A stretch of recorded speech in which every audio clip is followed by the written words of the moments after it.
through storms, unshaken, unbowed, through trials and verdicts, still standing proud, a titan in the tempest, against the raging crowd. He's got a vision for the future, gonna shout it aloud. Change in the wind, it's coming fast, a new foundation built to last. Cryptocurrency's the key, make the big switch, power to the people, time to teach the rich.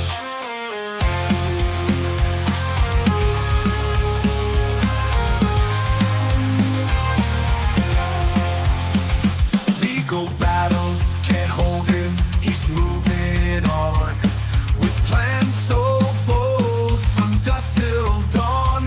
He's rewriting the rules, a new dawn's day, from the hands of the few to the people's way. Say goodbye to all chains, embrace the new, a financial revolution, fair and true, for the workers, the dreamers, side by side, in Trump's new era, let freedom rise. Change in the wind, it's coming fast, a new foundation built to last. Cryptocurrency's the key, make the big switch, power to the people. Time to ditch the rich. Welcome, welcome, welcome, everyone, to the Crazy Kryptonaut. I am Zester, and tonight we are going to be watching the Donald Trump announcement in regards to World Liberty Financial. And yes, my kitty cat is not impressed in the slightest. Little Tina is not worried about it at all, but it could have major repercussions for all of us. And so I'm excited about it. I genuinely do not know what we're going to learn during this one, where we're all going to be finding it out at the same time. And so I wish I could come in and go ahead and have that information ahead of time, but ultimately, nobody has it. The entire Trump family, in regards to their cryptocurrency project, has been 100% silent. 100% silent. We're all going to be figuring it out at the same time.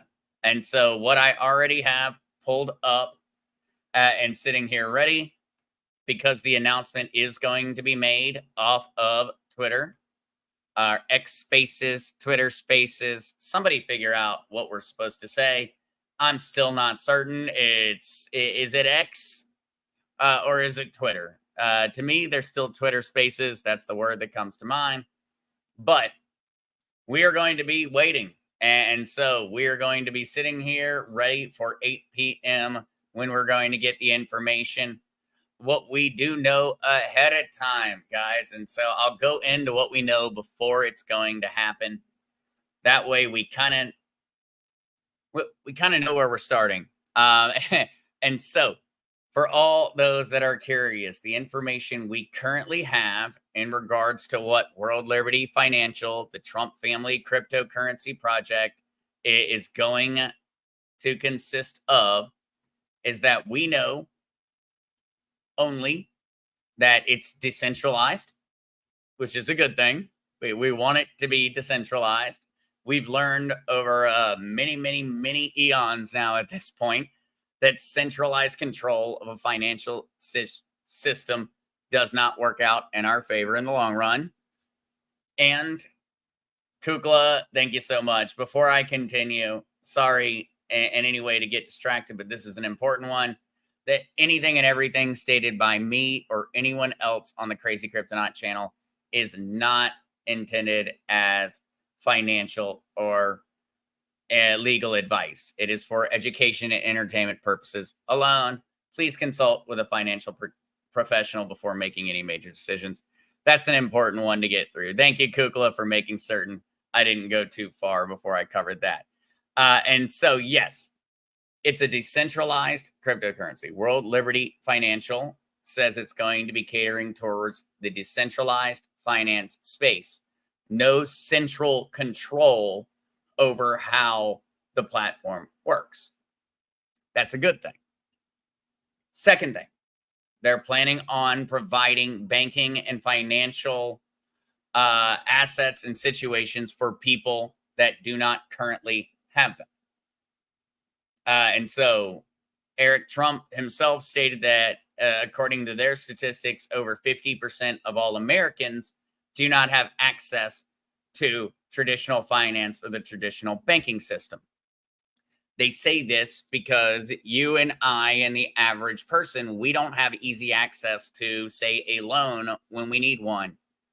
We don't have easy access to, say, refinancing in a legitimate way, not us getting screwed, but refinancing, say, a house or something of that nature. We don't have access to what the wealthy have access to.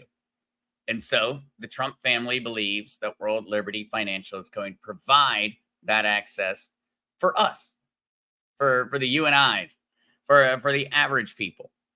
And so it's decentralized. It's going to provide banking and financial resources to those that are currently unbanked or do not have access to them. Third, they're planning on providing options for stablecoins. And so the Trump family stated that they're going to provide a stablecoin option, a currency that is either backed by the US dollar or backed by something else, that would be a stable form of transfer, something that would make global transactions possible. Sounds very, very reminiscent of like XRP and things XRP is planning on doing. But we'll talk about that later. The other thing that they're planning on providing is the tokenization of real-world assets. The Trump family's project intends on tokenizing real-world assets like gold, silver, the deed to your house, the title to your car, the debt that you or someone else may owe. Real world assets. They're planning on tokenizing them. That is very, very interesting. And that's actually the reason I even own XRP in the first place. I own XRP because of them focusing on tokenizing real world assets. So that's what we know from the Trump family, from their own mouths.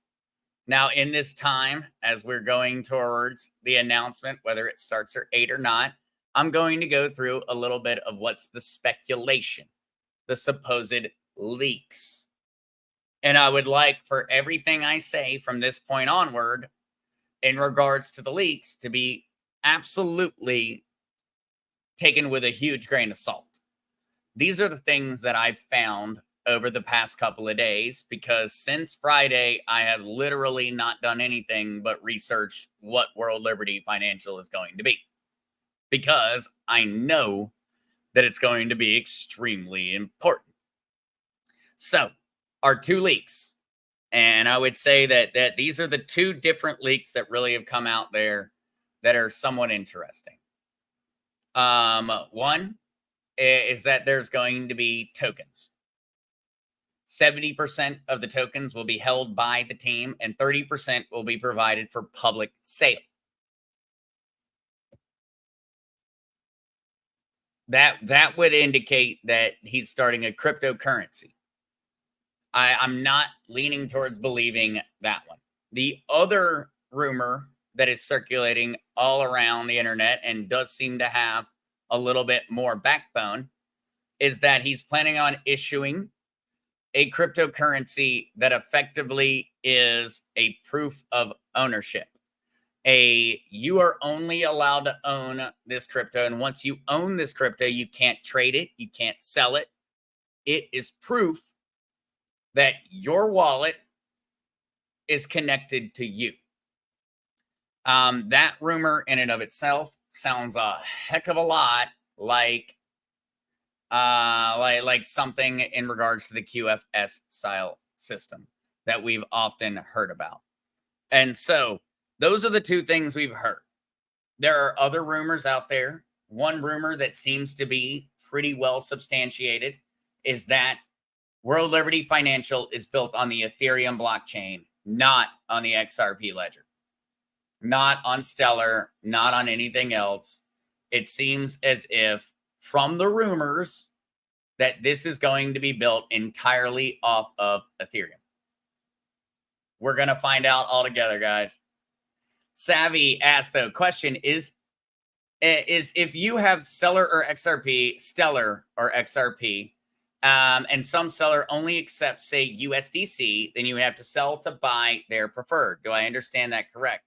Savvy, that's the great part of how the blockchain and cryptocurrency works. Those exchanges would just happen in the background. The value that you traded at would be upheld into the long run. And so that's one of the great things about how blockchain technology works. It's all very, very easy in that sense. All right. It seems as if, though, we may have some movement here. And so we're going to be joining. I'm going to stay quiet during a lot of it, but everything should be coming through for everyone else.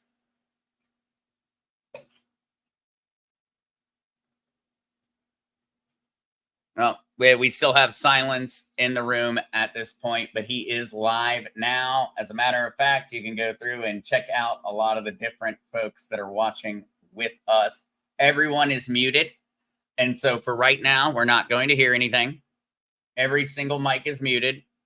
And so until we see the host mics unmute, we're not going to be hearing anything from their side. But I've already double checked. We're going to be hearing it coming through for everyone watching. No problemo. Karen Little asks, Esther, I don't know much in this world, but this doesn't seem like something Trump came up with in a couple months. This has been a long time coming. Am I wrong? Karen, I think that you are absolutely correct in that this has been a long time coming. Ultimately, whatever they've been planning is not something that just occurred overnight in any form or fashion. What I would say is that, judging by Donald Trump's kids, so Donald Trump Jr., Barron Trump, Eric Trump, this is something that the Chitlins have been working on for a while, is what it seems like. How interconnected the Trump himself is something that we're really not aware of yet. We're really not aware of yet. At this point, we know that the Donald Trump kids have been working on this for a very, very long time. This is not something that is new to them in the slightest. And so we're going to have to see. We're going to have to see. Is it something that Donald Trump himself has been aware of the whole time? I don't know. From my sources say that he has, and that Donald Trump has been a part of this the entire time. Ultimately, the only thing we can genuinely prove, though, is that the Trump family has been a part of this process now for going on a year plus.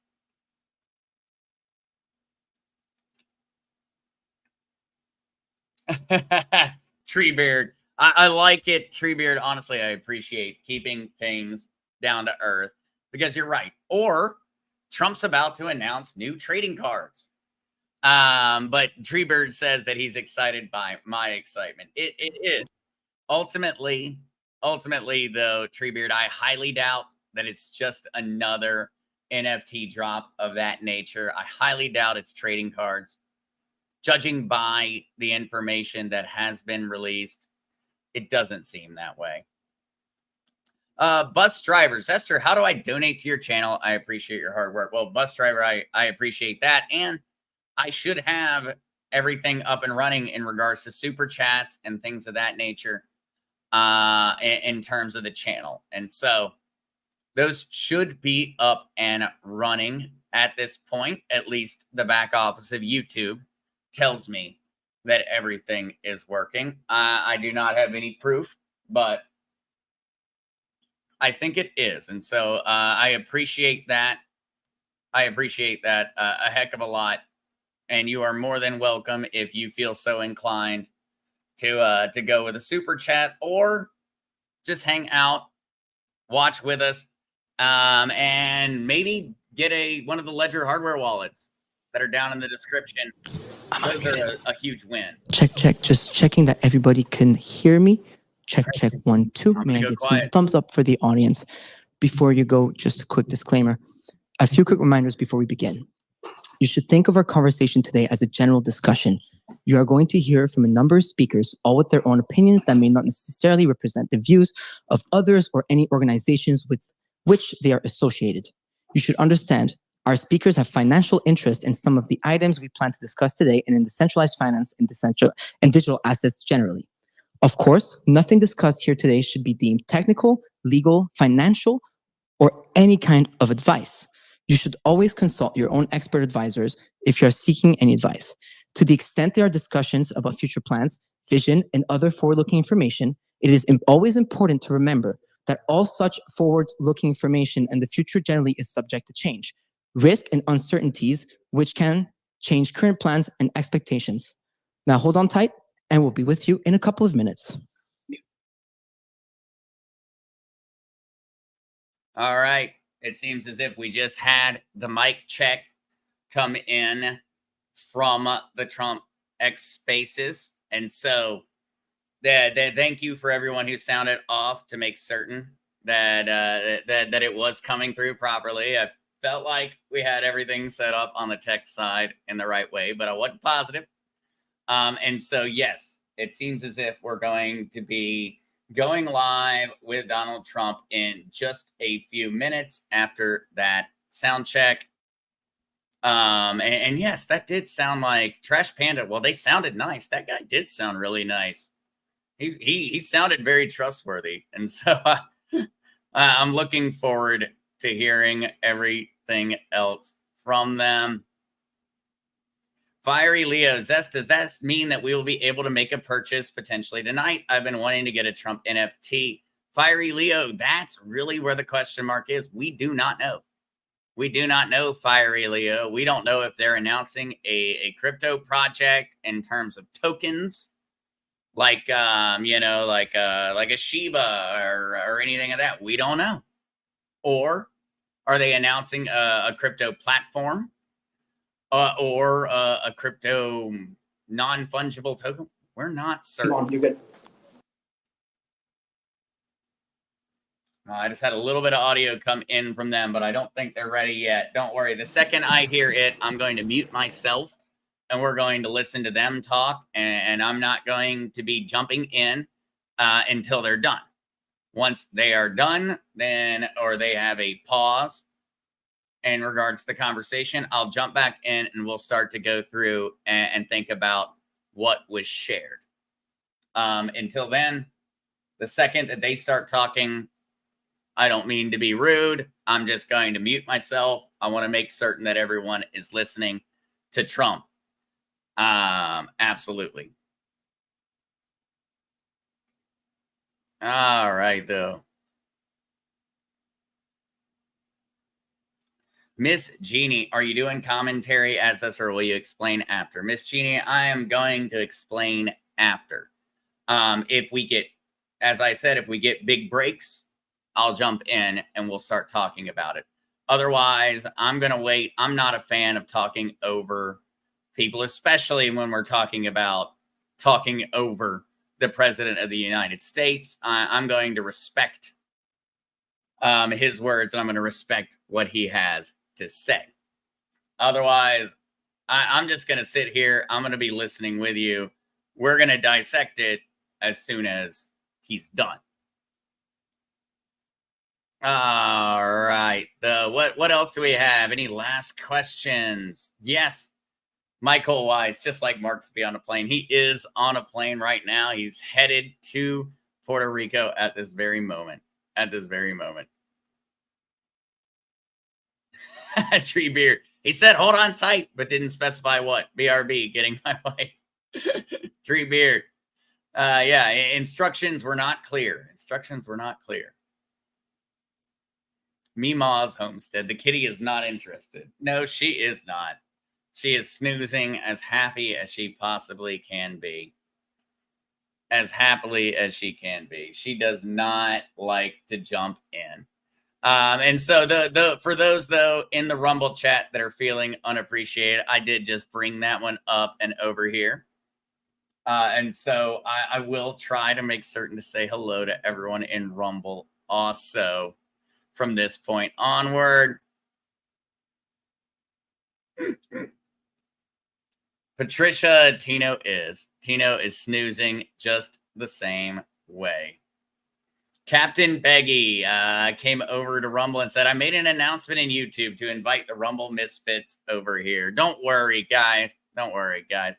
Rumble is up and running, and I'm very happy to always have it up here. I just wish that StreamYard... Just checking that we're unmuted again. And we're good to go. I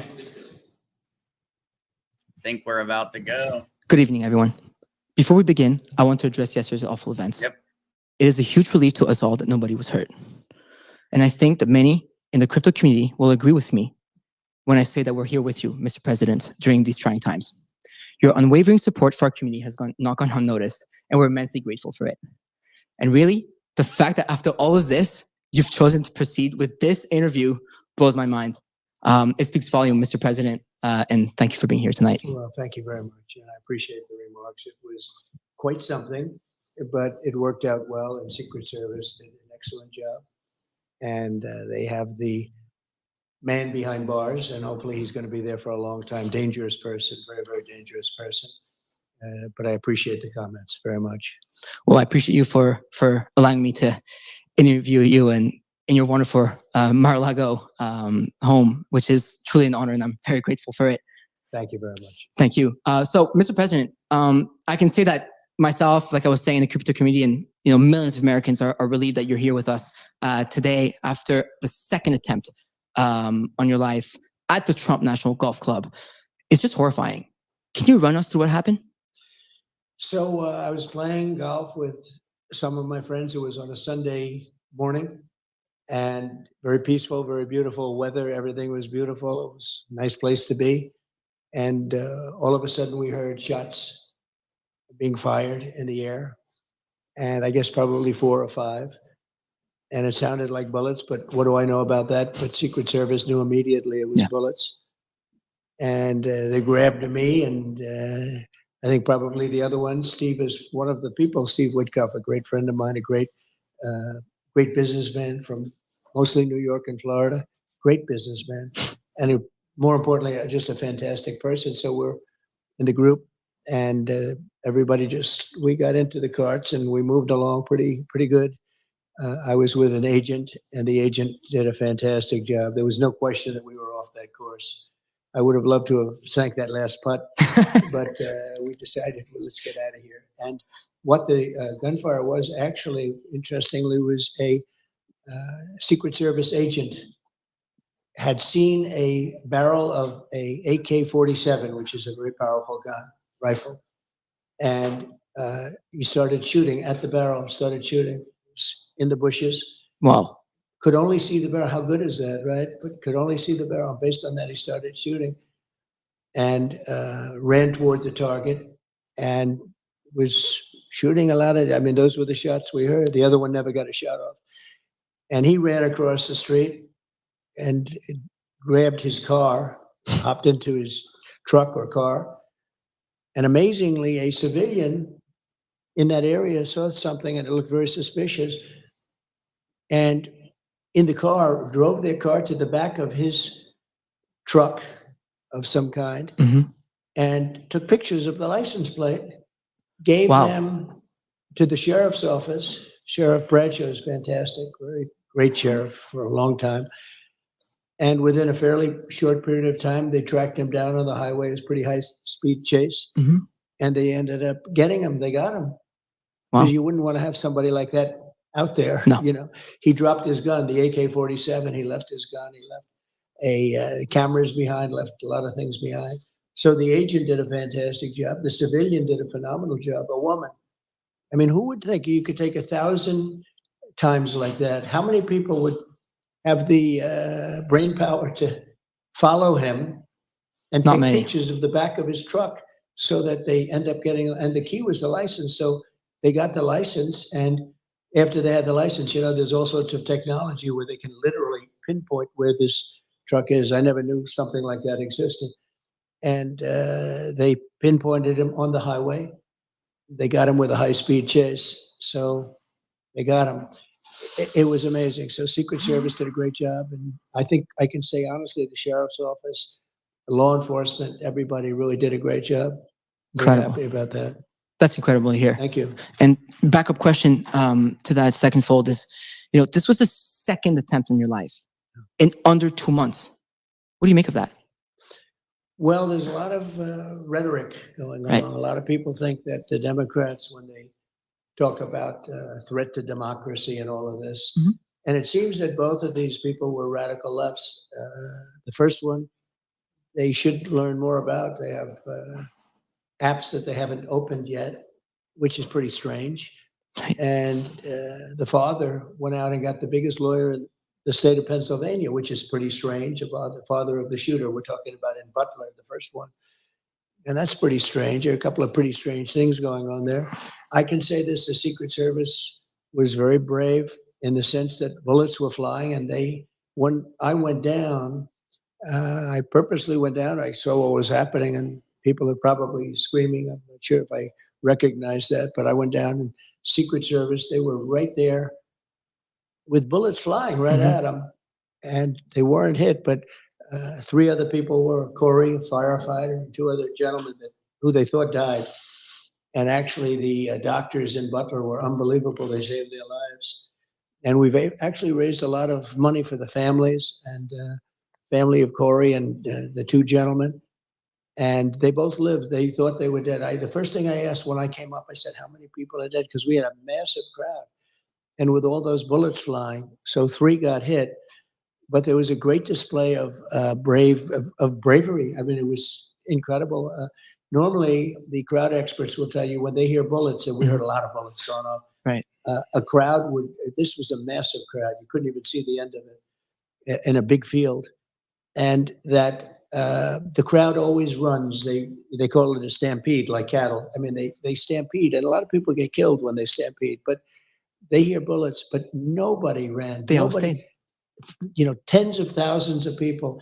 Nobody ran. In fact, you can see it in the small group behind me. There was a group of probably a couple of hundred people behind me, and nobody ran. In fact, they're standing up. Some of them are standing up looking for the shooter. The other one has to get credit to local law enforcement. There's a gentleman that shimmied up to the roof, saw the man with a gun, and probably made him go faster than he would normally go. And so he didn't exactly hit the target the way he wanted. There's something going on. I mean, perhaps it's God wanting me to be president to save this country. Nobody knows, but when I made the right turn, it's very unusual because the people weren't on the right. The people were standing out in front of me. When I turned my head at an exact 90-degree angle, the bullet came zooming by and clipped my ear. And the reason so much blood, they told me at the hospital, I said, why so much? The ear is the bloodiest part of the body because of cartilage. He was giving me a whole description. I said, you don't have to tell me, but it was a mess.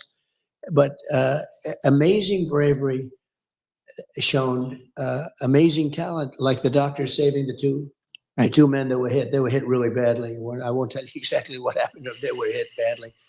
And they both lived. Corey didn't make it.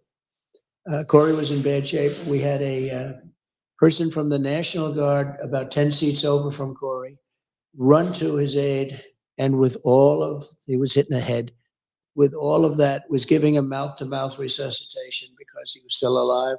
Wow. And people couldn't believe it. They thought it was such an incredible act. Who would do it? It would, just an amazing thing. And we're going to take care of him too, because just the fact that he could do it, and some other people. So it was amazing bravery. And there was a mistake made, a bad mistake. That one building was unmanned on top. Very. And that was a mistake. There's nothing you can say about it. But that was some crazy day. And then yesterday you had another one with a different result. Actually, much better result, because We lost Corey and two gentlemen were very badly hurt, but they're in pretty good shape now. Right. A lot of talent. Those local doctors up there had Very. tremendous talent. Love to hear that. Well, this is more of a personal question. Okay. Just turned 30 last week. We were just chit-chatting outside the room here. Young entrepreneur, son, aspiring father one day. Mm-hmm. With all of your success, you have a wonderful family. A couple of your sons are actually looking at us right now. You have a wonderful business for yourself, a wonderful life for yourself. You could be on the golf course without worrying about gunmen coming at you.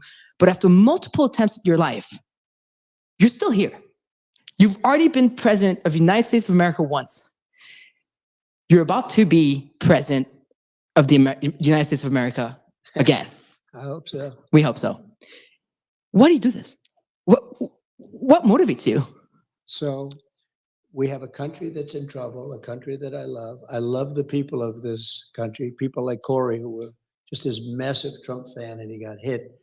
But people like that, they're in love with the country and they hate seeing what's happened to the country when you have 21 million people pouring in from all countries all over the world, from prisons and jails, from mental institutions and insane asylums.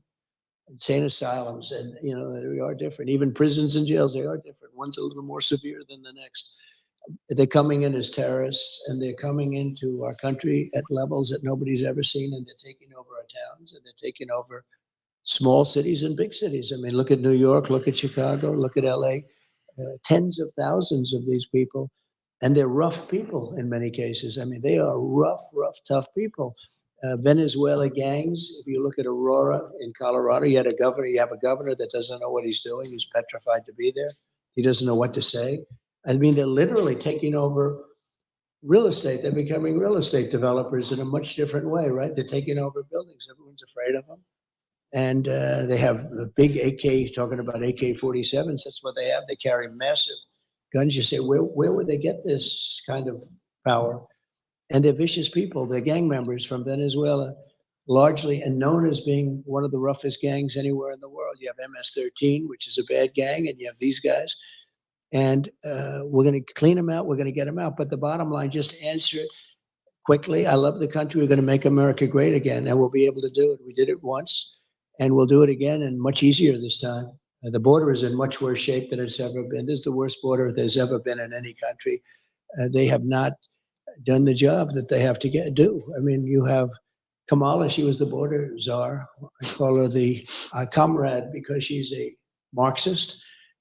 She wants to tax everybody out of business. She wants to raise taxes to 70, 80%.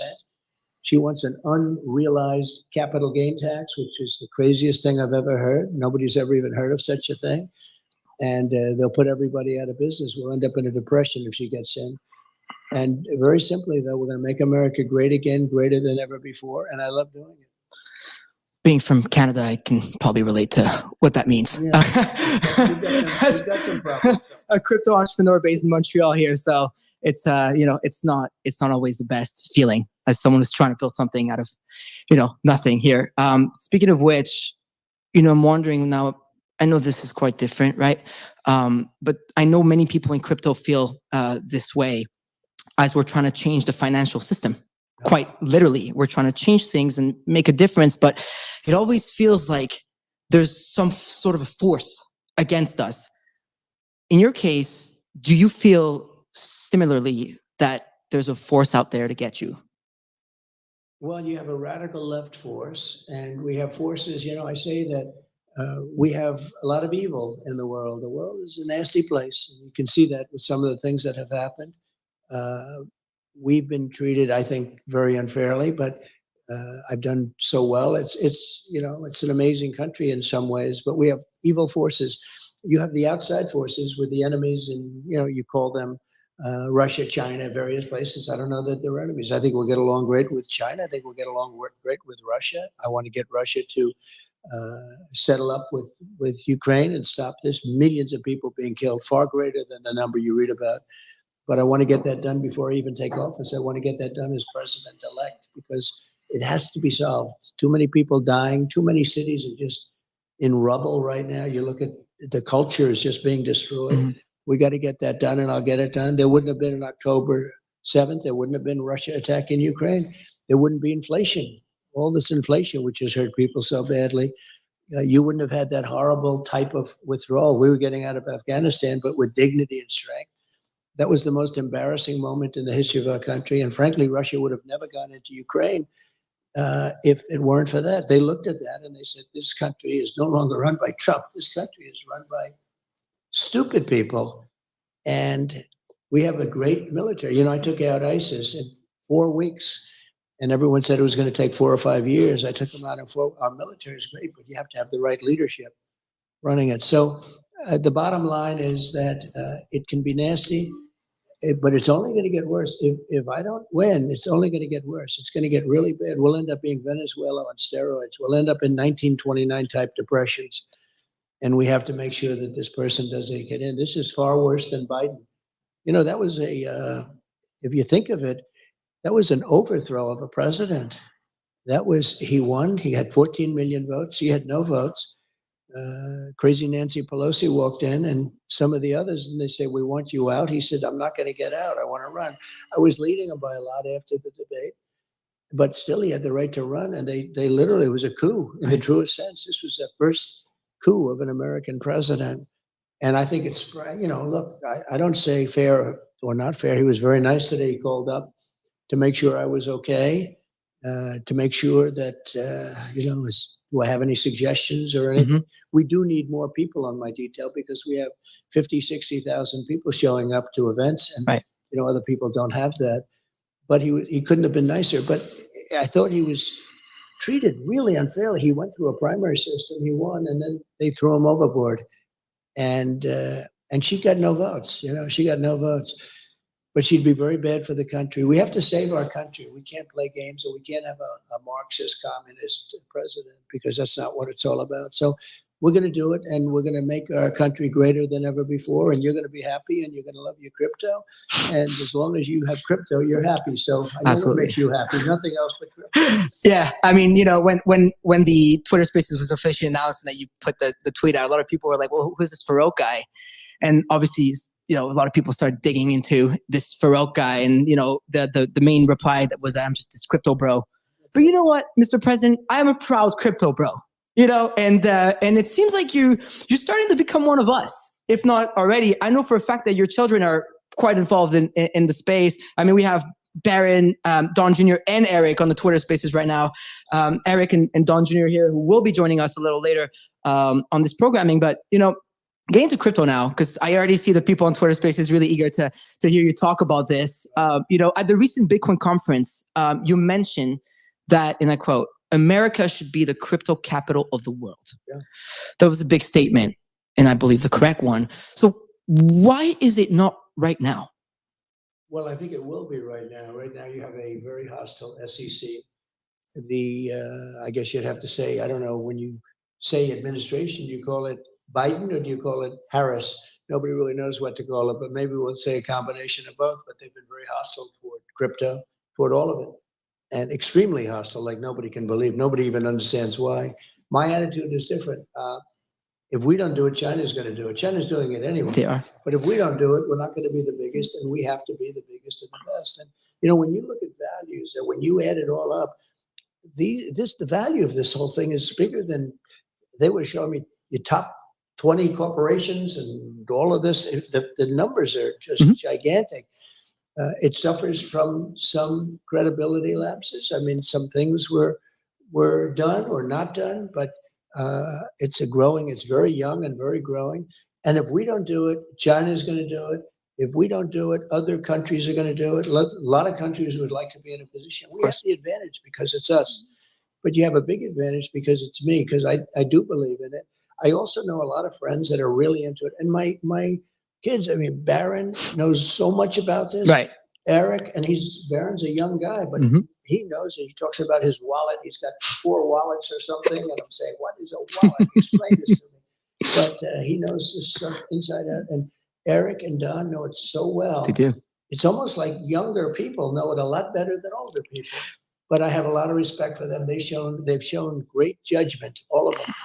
And I think you're onto something. You're onto it a lot sooner than most people. You know, it's sort of like it's a fledgling business, and yet it's a massive business, but it has a chance to really be something special. And when I do things, I notice a lot of crypto comes in. People pay with crypto. Oh yeah. And you didn't see that even a year ago, 2 years ago.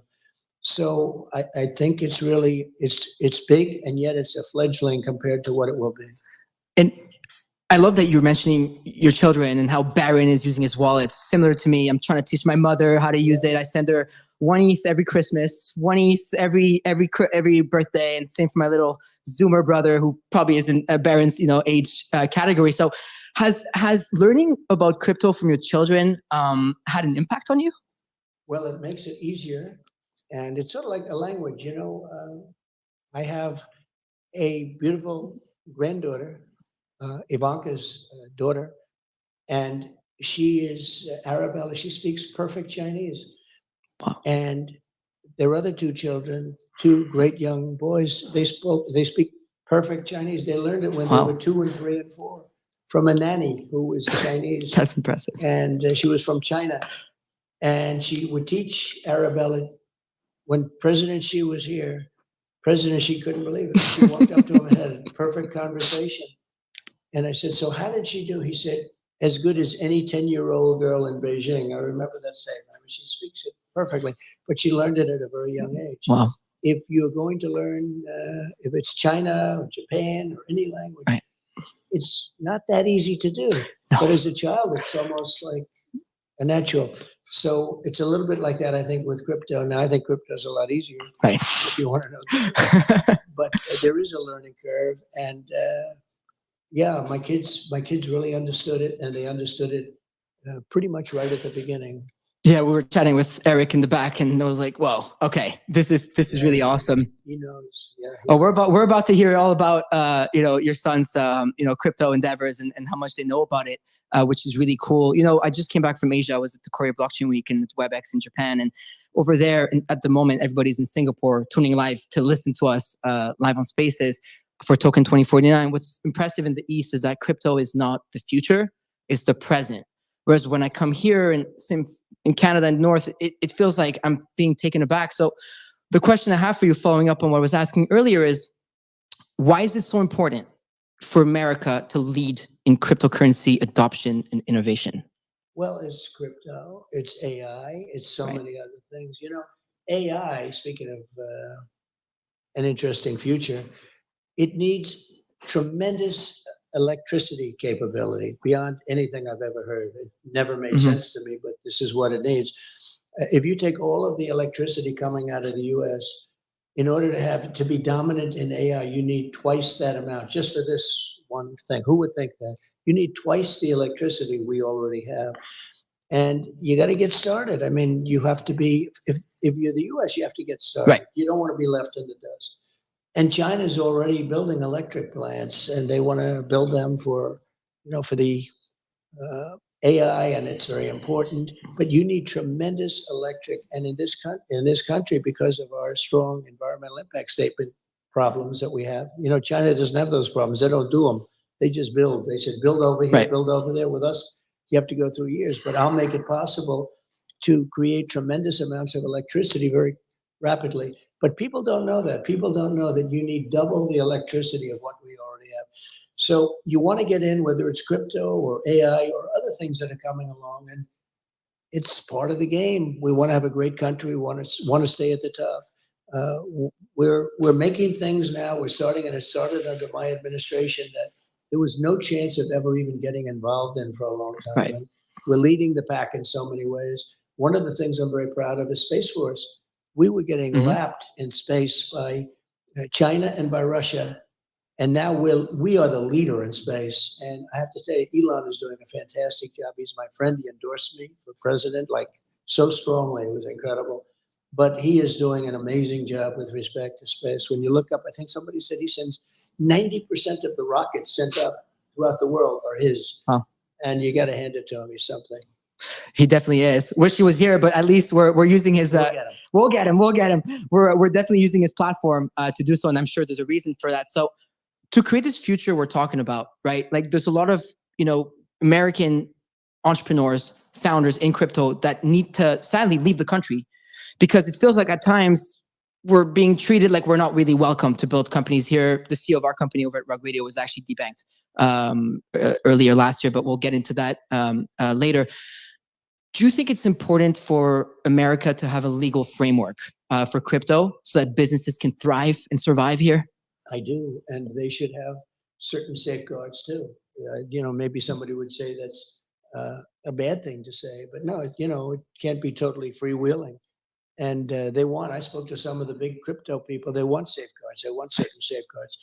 But it's a very hostile environment right now. From what I understand, the SEC has been extremely hostile and really going after people. And I think, frankly, since they heard I was involved, they've treated people much better.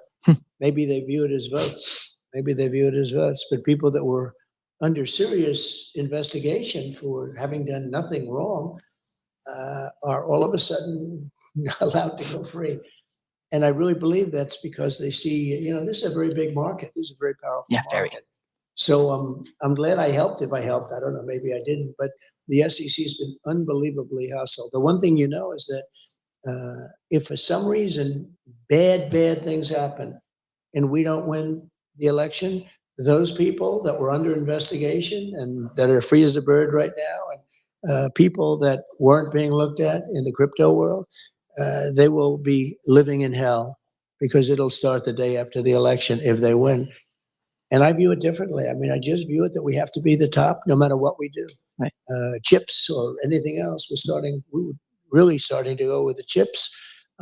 We have to be number one. And I think AI is really important, but I think crypto's one of those things we have to do. Whether we like it or not, we have to do it.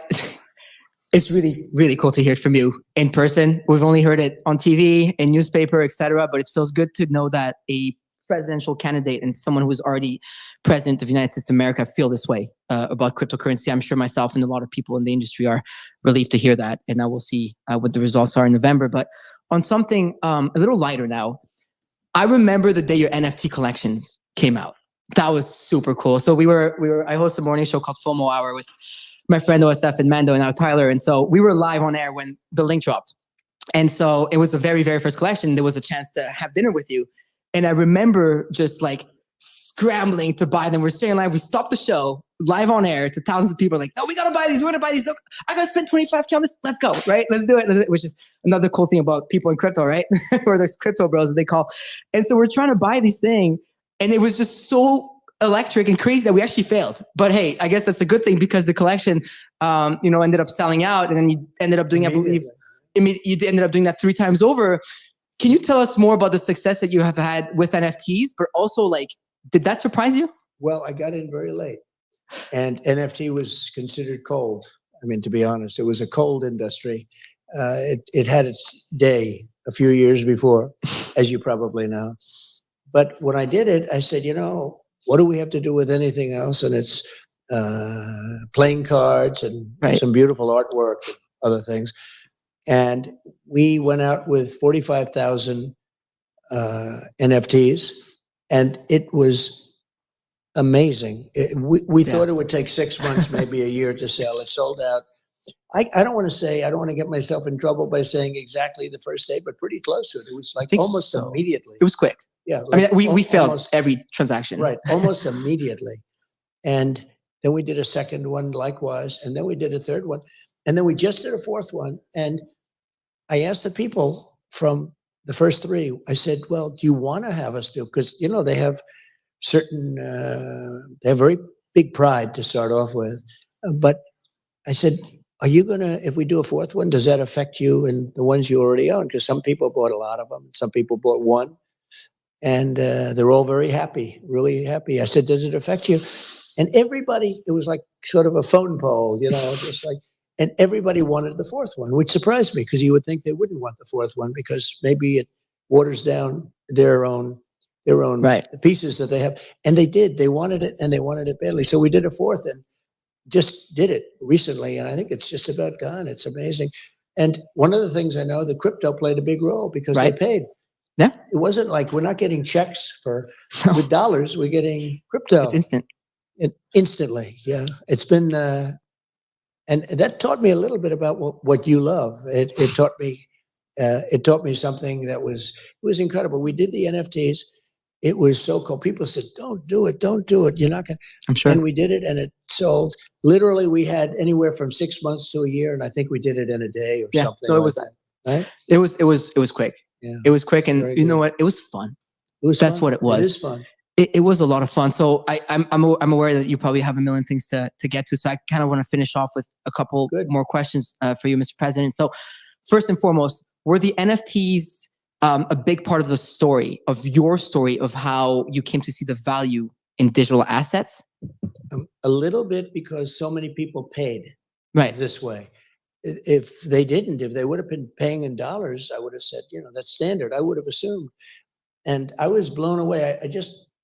I wasn't overly interested in it, to be honest, but I did ask, like, what percentage was taken between Bitcoin and all of the other things, but through crypto, and it was a massive majority, and I was a little surprised by that. And that was a while ago now, and it opened my eyes. But I think my children opened my eyes more than anything else. Wow. And plus, I have a friend on my right who's a very smart guy, and he's not quite as young as his fantastic son, who we were dealing with, Alex, and all of them.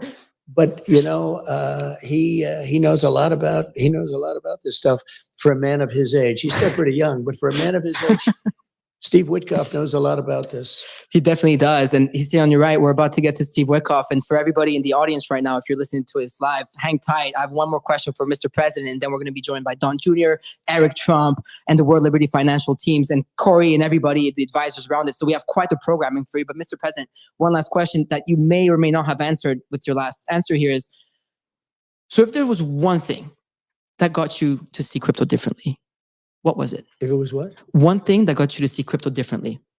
What was it?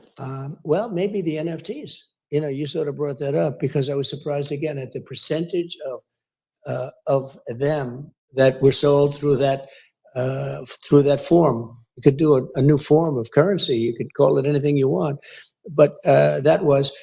I think it was also the level of enthusiasm that my young sons have for this.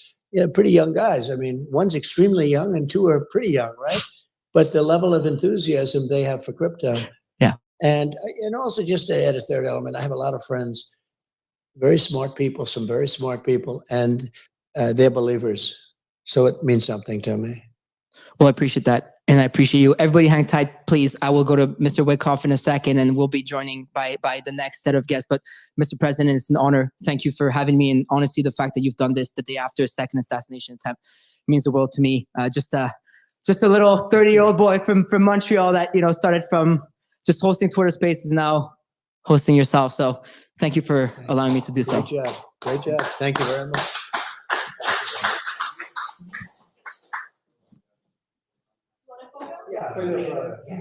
Everybody hang tight. We'll be right back. All right. It seems like we have a few minutes here as they get everything together to continue past what I guess was kind of the opening act at this point. And so I know that there were an insane amount of questions. I'm going to try to get through some of them while we have a few minutes, but Trump is coming right back. Trump is coming back with the kids. That was I guess that was the appetizer, in all honesty. But one thing that I really want to tackle, because I saw so many questions on it, what is an NFT? Non-fungible token. Now, I do have videos where I talk about this a little bit longer, but what an NFT effectively is it's proof of genuine ownership. An NFT could be attached to, say, my social security number. It could be attached to my identity. Mary Jane Riley says, how is an NFT different from a QFS? It isn't. It isn't different. It's the same thing. It's the same thing. And it honestly is. If you were to say have a specific NFT sitting inside of your wallet, Mary Jane, that said that this is Mary Jane Riley's wallet and that no other wallet could possibly ever be her, then it would be proof that that is you. And so what a non-fungible token is it's non-fungible. The US dollar is fungible. You and I and and anyone else, you take the money out of your wallet. Oh, I don't have two of the same bills. You take any money out of your wallet and you say, what is this? This is a US dollar. What is this? This is a US dollar. These are worth the same exact amount. They're fungible. 100%. And we are back over here. That was quite a good interview with President Trump, wasn't it, everyone? Yeah. There you go. Rick got this room packed with people. Everybody's still here. Hang tight. Don't leave. Keep sharing. I want to see those retweets because the State of the Crypto address at Mar-a-Lago is still on over here. I have Steve Witkoff on my right, who has to run, to Fox, right? Fox. Is that where you're headed next, Hannity? All right. I got the opener for Hannity. That's pretty cool. That's not bad, right? That's like opening for like Led Zeppelin or something. I don't know. So Steve, I'm just gonna go chat with you real quick, and then we'll get to our other guests. First and foremost, you were with President Trump yesterday on the golf course. Yeah. As he was trying to sink that last putt, as President Trump was saying. But how do you feel? I feel blessed that I was out there because I got to see what he has to live his daily life like. 2 assassination attempts in the last 2 months. He's been conspired against. He's been vilified. He ought to be commended for his 4 years of public service as a president. And I was glad I could be out there and see what it was about for him. He was as courageous a man he is as courageous a man as I've ever seen. He cared about his friends first. He asked about his friends first. And it was inspiring to watch him. Yeah, thank you for And the Secret Service, I would echo what he said. Right. They were incredible. They put their lives on the line for him. Wow. It's incredible that he's just back up today and just It's who he is. He's resilient. He's stoic. And who wouldn't want those qualities in a leader? He is a natural born leader. So to go back now to what we're here to talk about, and we're going to get in the weeds of it a little more. So how did this collaboration happen? I know it's an incredible story. Could you walk me through it? My son introduced me to 2 partners, Chase Hero and Zach Folkman, who are exceptionally bright people. They look a little different than us because they dress a little different than us because that's the crypto A few more world. tattoos. Right? I have 1 or 2 tattoos, but Oh, really? Chase Really? yeah, I have it's hard to see here. That's okay. But I have a tattoo of my son who I lost, Andrew. Both of my tattoos are of him. I actually think he's the one who put me out with the president yesterday, so I could witness his courage and talk about him to the American public. But I was introduced to Chase and to Zach, and I met traders from all over the world. And these guys are as smart as any currency traders I've ever met. And they began talking to me about decentralized finance, which means frictionless finance, and why it made sense for people, and about the forgotten who can't get credit out there. Credit is what drives the American economy. And as I began to understand it, I said, who would understand this better than the Trump family? And so we had a meeting initially with Eric, Don Jr., and the president and his counsel. And we said, let's go pursue it. We've been on it for close to 9 months, spent a lot of time on diligence with really, really good lawyers on how to operate in the space. Right. And here we are today, the culmination of a pretty robust effort. So do you think that this could really change the way wealth is created in America? I think decentralized finance is the way of the future.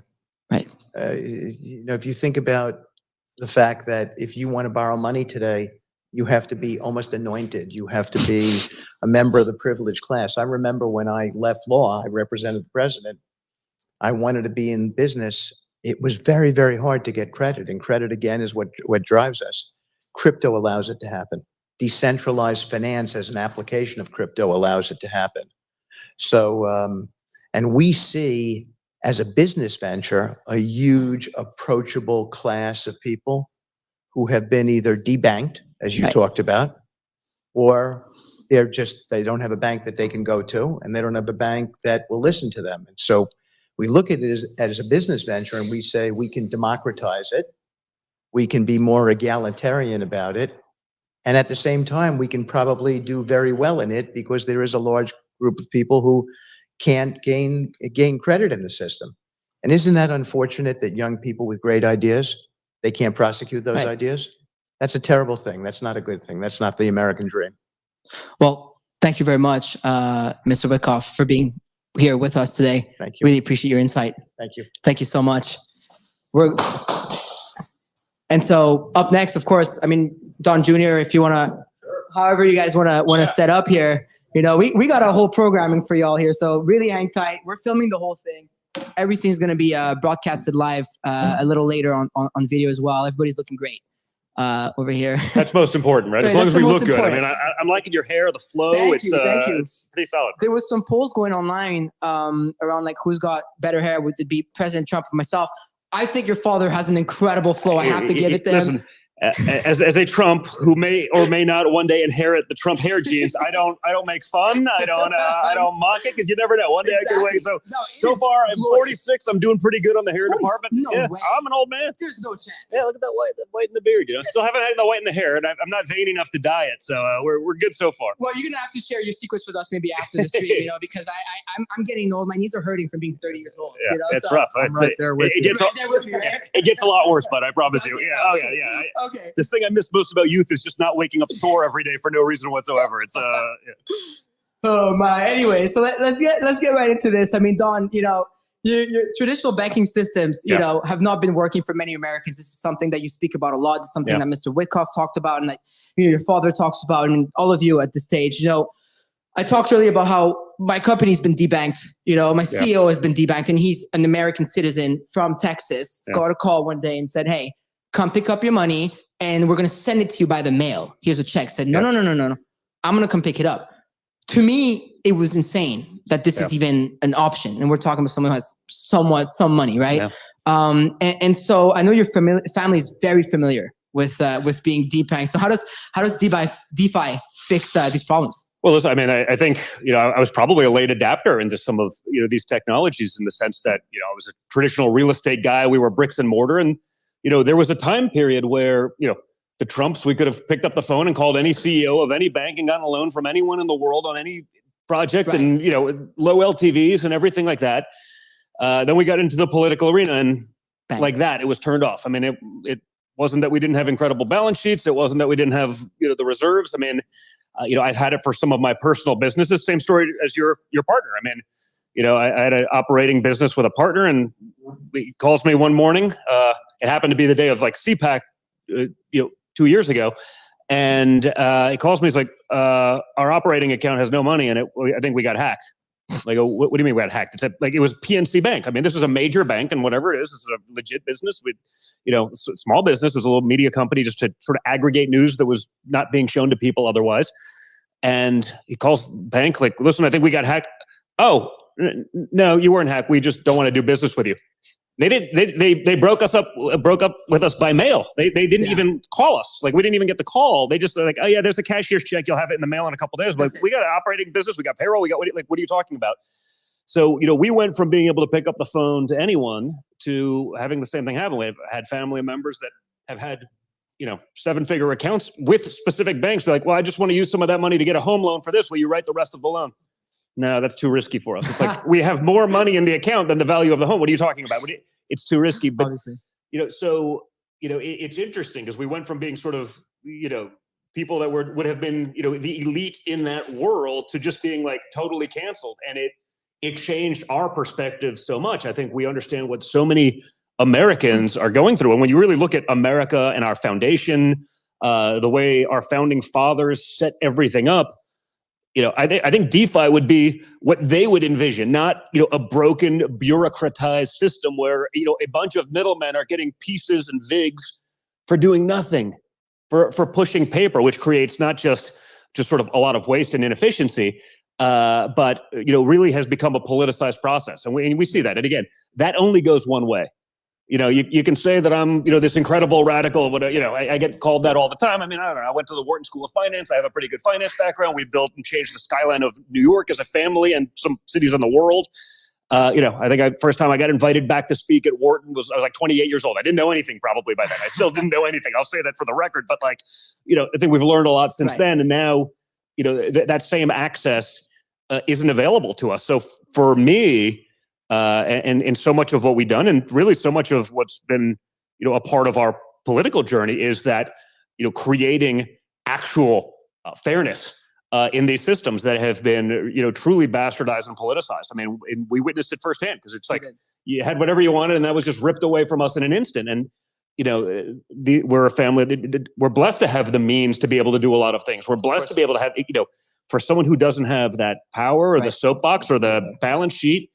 What do they do? How do they finance it? And so it's a real problem that needed to be addressed. And honestly, I think this is the way. This is the way of the future. This is the way to eliminate that efficiency. A lot of it being peer-to-peer and not going through the usual bureaucratized system. So I think everything that's been talked about right now is so important. But for me, this is about how we save so much of what I believe our founding fathers really intended for our country. So I was going to ask you something that you answered. I was going to ask you, has banking become political in the USA? Clearly, it seems that you seem to think it did.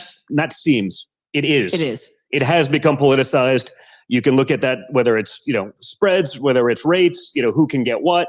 That's been going on for a long time. And, it's sad and it's disgusting. So I was going to ask you if it affects the everyday American, which you did. You get into that already. Yeah. So then the question is, if this all affects the everyday American, to me, cryptocurrency is freedom. Yeah. This is why I do what I do. Correct. I own my money on my ledger. Nobody can take it away from me. Correct. So how does DeFi help the everyday American? Well, listen, I think it takes, that political, component out of it. I mean, and you see that, right? I mean, if you look at, the leading edge of Silicon Valley and the people doing these things, these are longtime Democrat donors that have come over and flipped sides because the Democrat Party itself isn't willing to give up the power and that control that they want over everyone's balance sheet, over their banking, over these systems. They see crypto as a threat, to the political power that they've built. And I mean, that's why, again, not necessarily, I'm not talking about the minions, they all work there, they're going to be woke and whatever that is. But if you look at a lot of the leaders in Silicon Valley, whether it's VC or otherwise, they're flipping sides because they understand that they are for that freedom. That freedom has allowed them to live that American dream. That's allowed them to do these things. And I think that's a real threat politically from the other side right now. And so it's been interesting to watch that transformation. But I think, this ability for everyone to have that, clean start, no politicization, I think that's everything. And I can say that as someone who's been, still blessed, but still incredibly impacted. I can only imagine how much more difficult it is for someone that doesn't have sort of, let's call it the natural head start that we have, having worked as a family business for 40 something years. Right. So I know many people in crypto, right, who may not have supported your father before, that have flipped camp, right?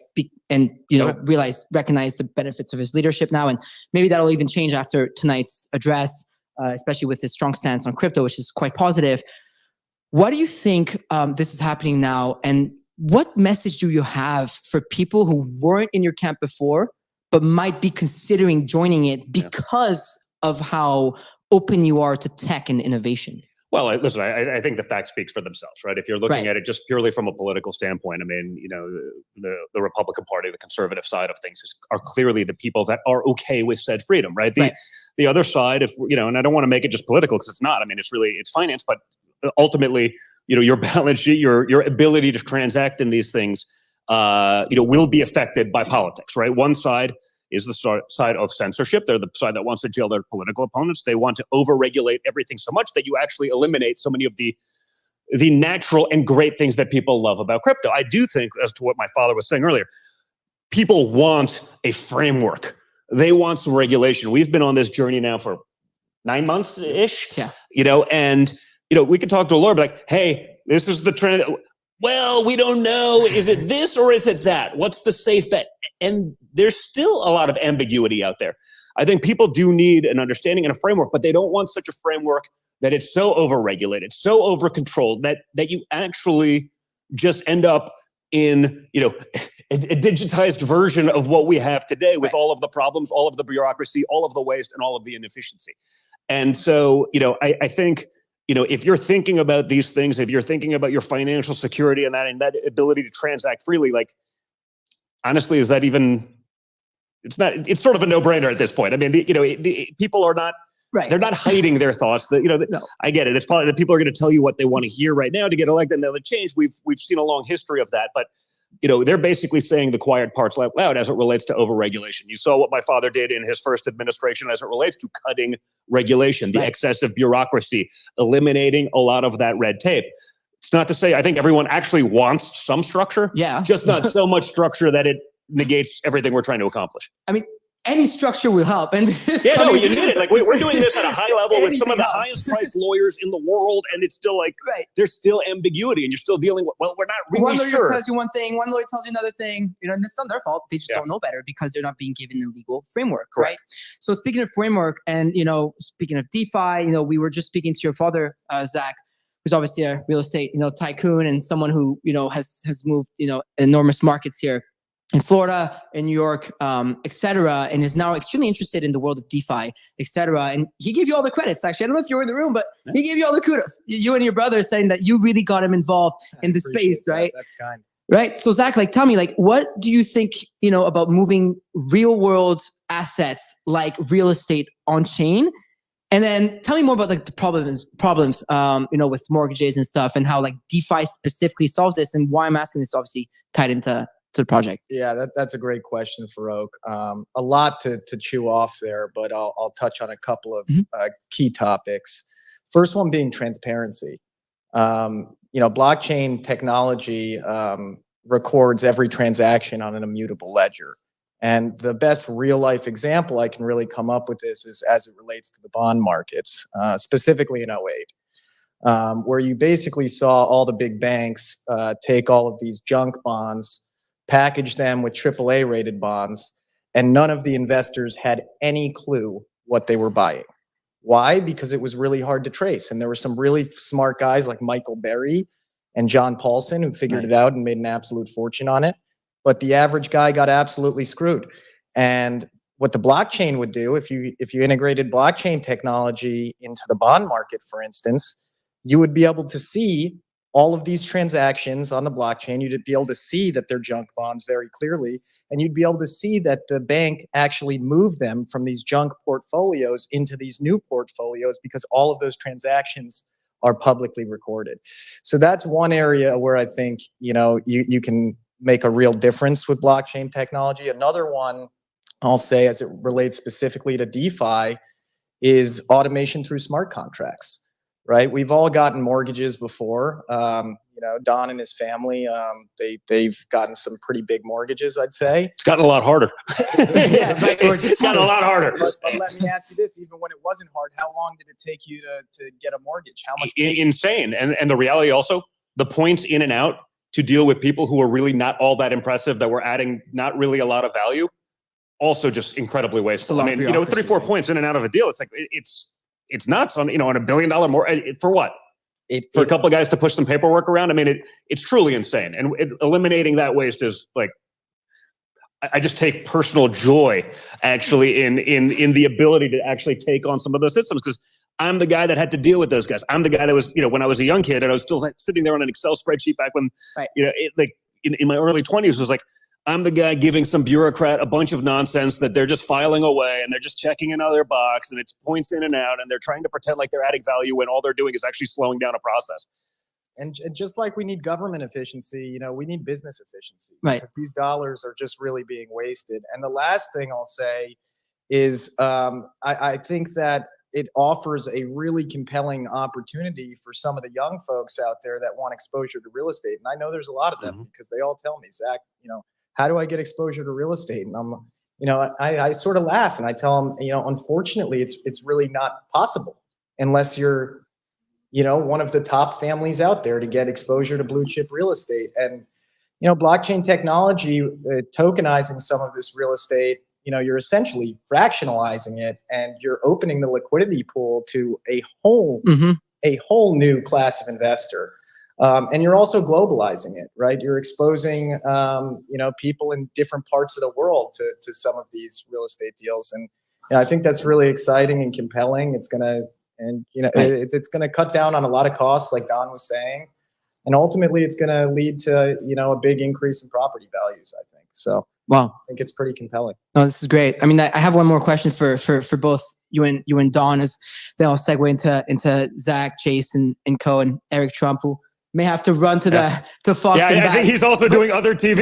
This is why we got Baron on. We're multitasking. But don't worry, we got your little brother on. So we got Baron on. So Baron, hang tight. Yeah, he's still here. So in the meantime, when Eric's gone, we'll just go to Baron. But just quickly, your father already touched on that before he left. But before you guys go, kind of want to ask you, like, what's it been like, working with Zach and Chase? I'll get to you in a second, Chase. But before that, like, what's it been like, working with the guys? Yeah, I'll start with that one. Chase and Zach, they're two of the most stand-up individuals I know. They're men of ethics, of morals, and integrity. And I would challenge. I'll echo what my dad said. I'd challenge any banker or economist out there to have a macroeconomics debate with Chase Hero. And I'll let you in on anybody in the room. It's like stepping onto a debate stage with President Trump. You're just not going to win. So. By the way, I'll echo that entirely. I mean, like I said, I've been dealing with bankers now for, I graduated Wharton in 2000. So a long enough time. Okay. Quarter century, let's call it. And like, I wasn't born. Yeah, exactly.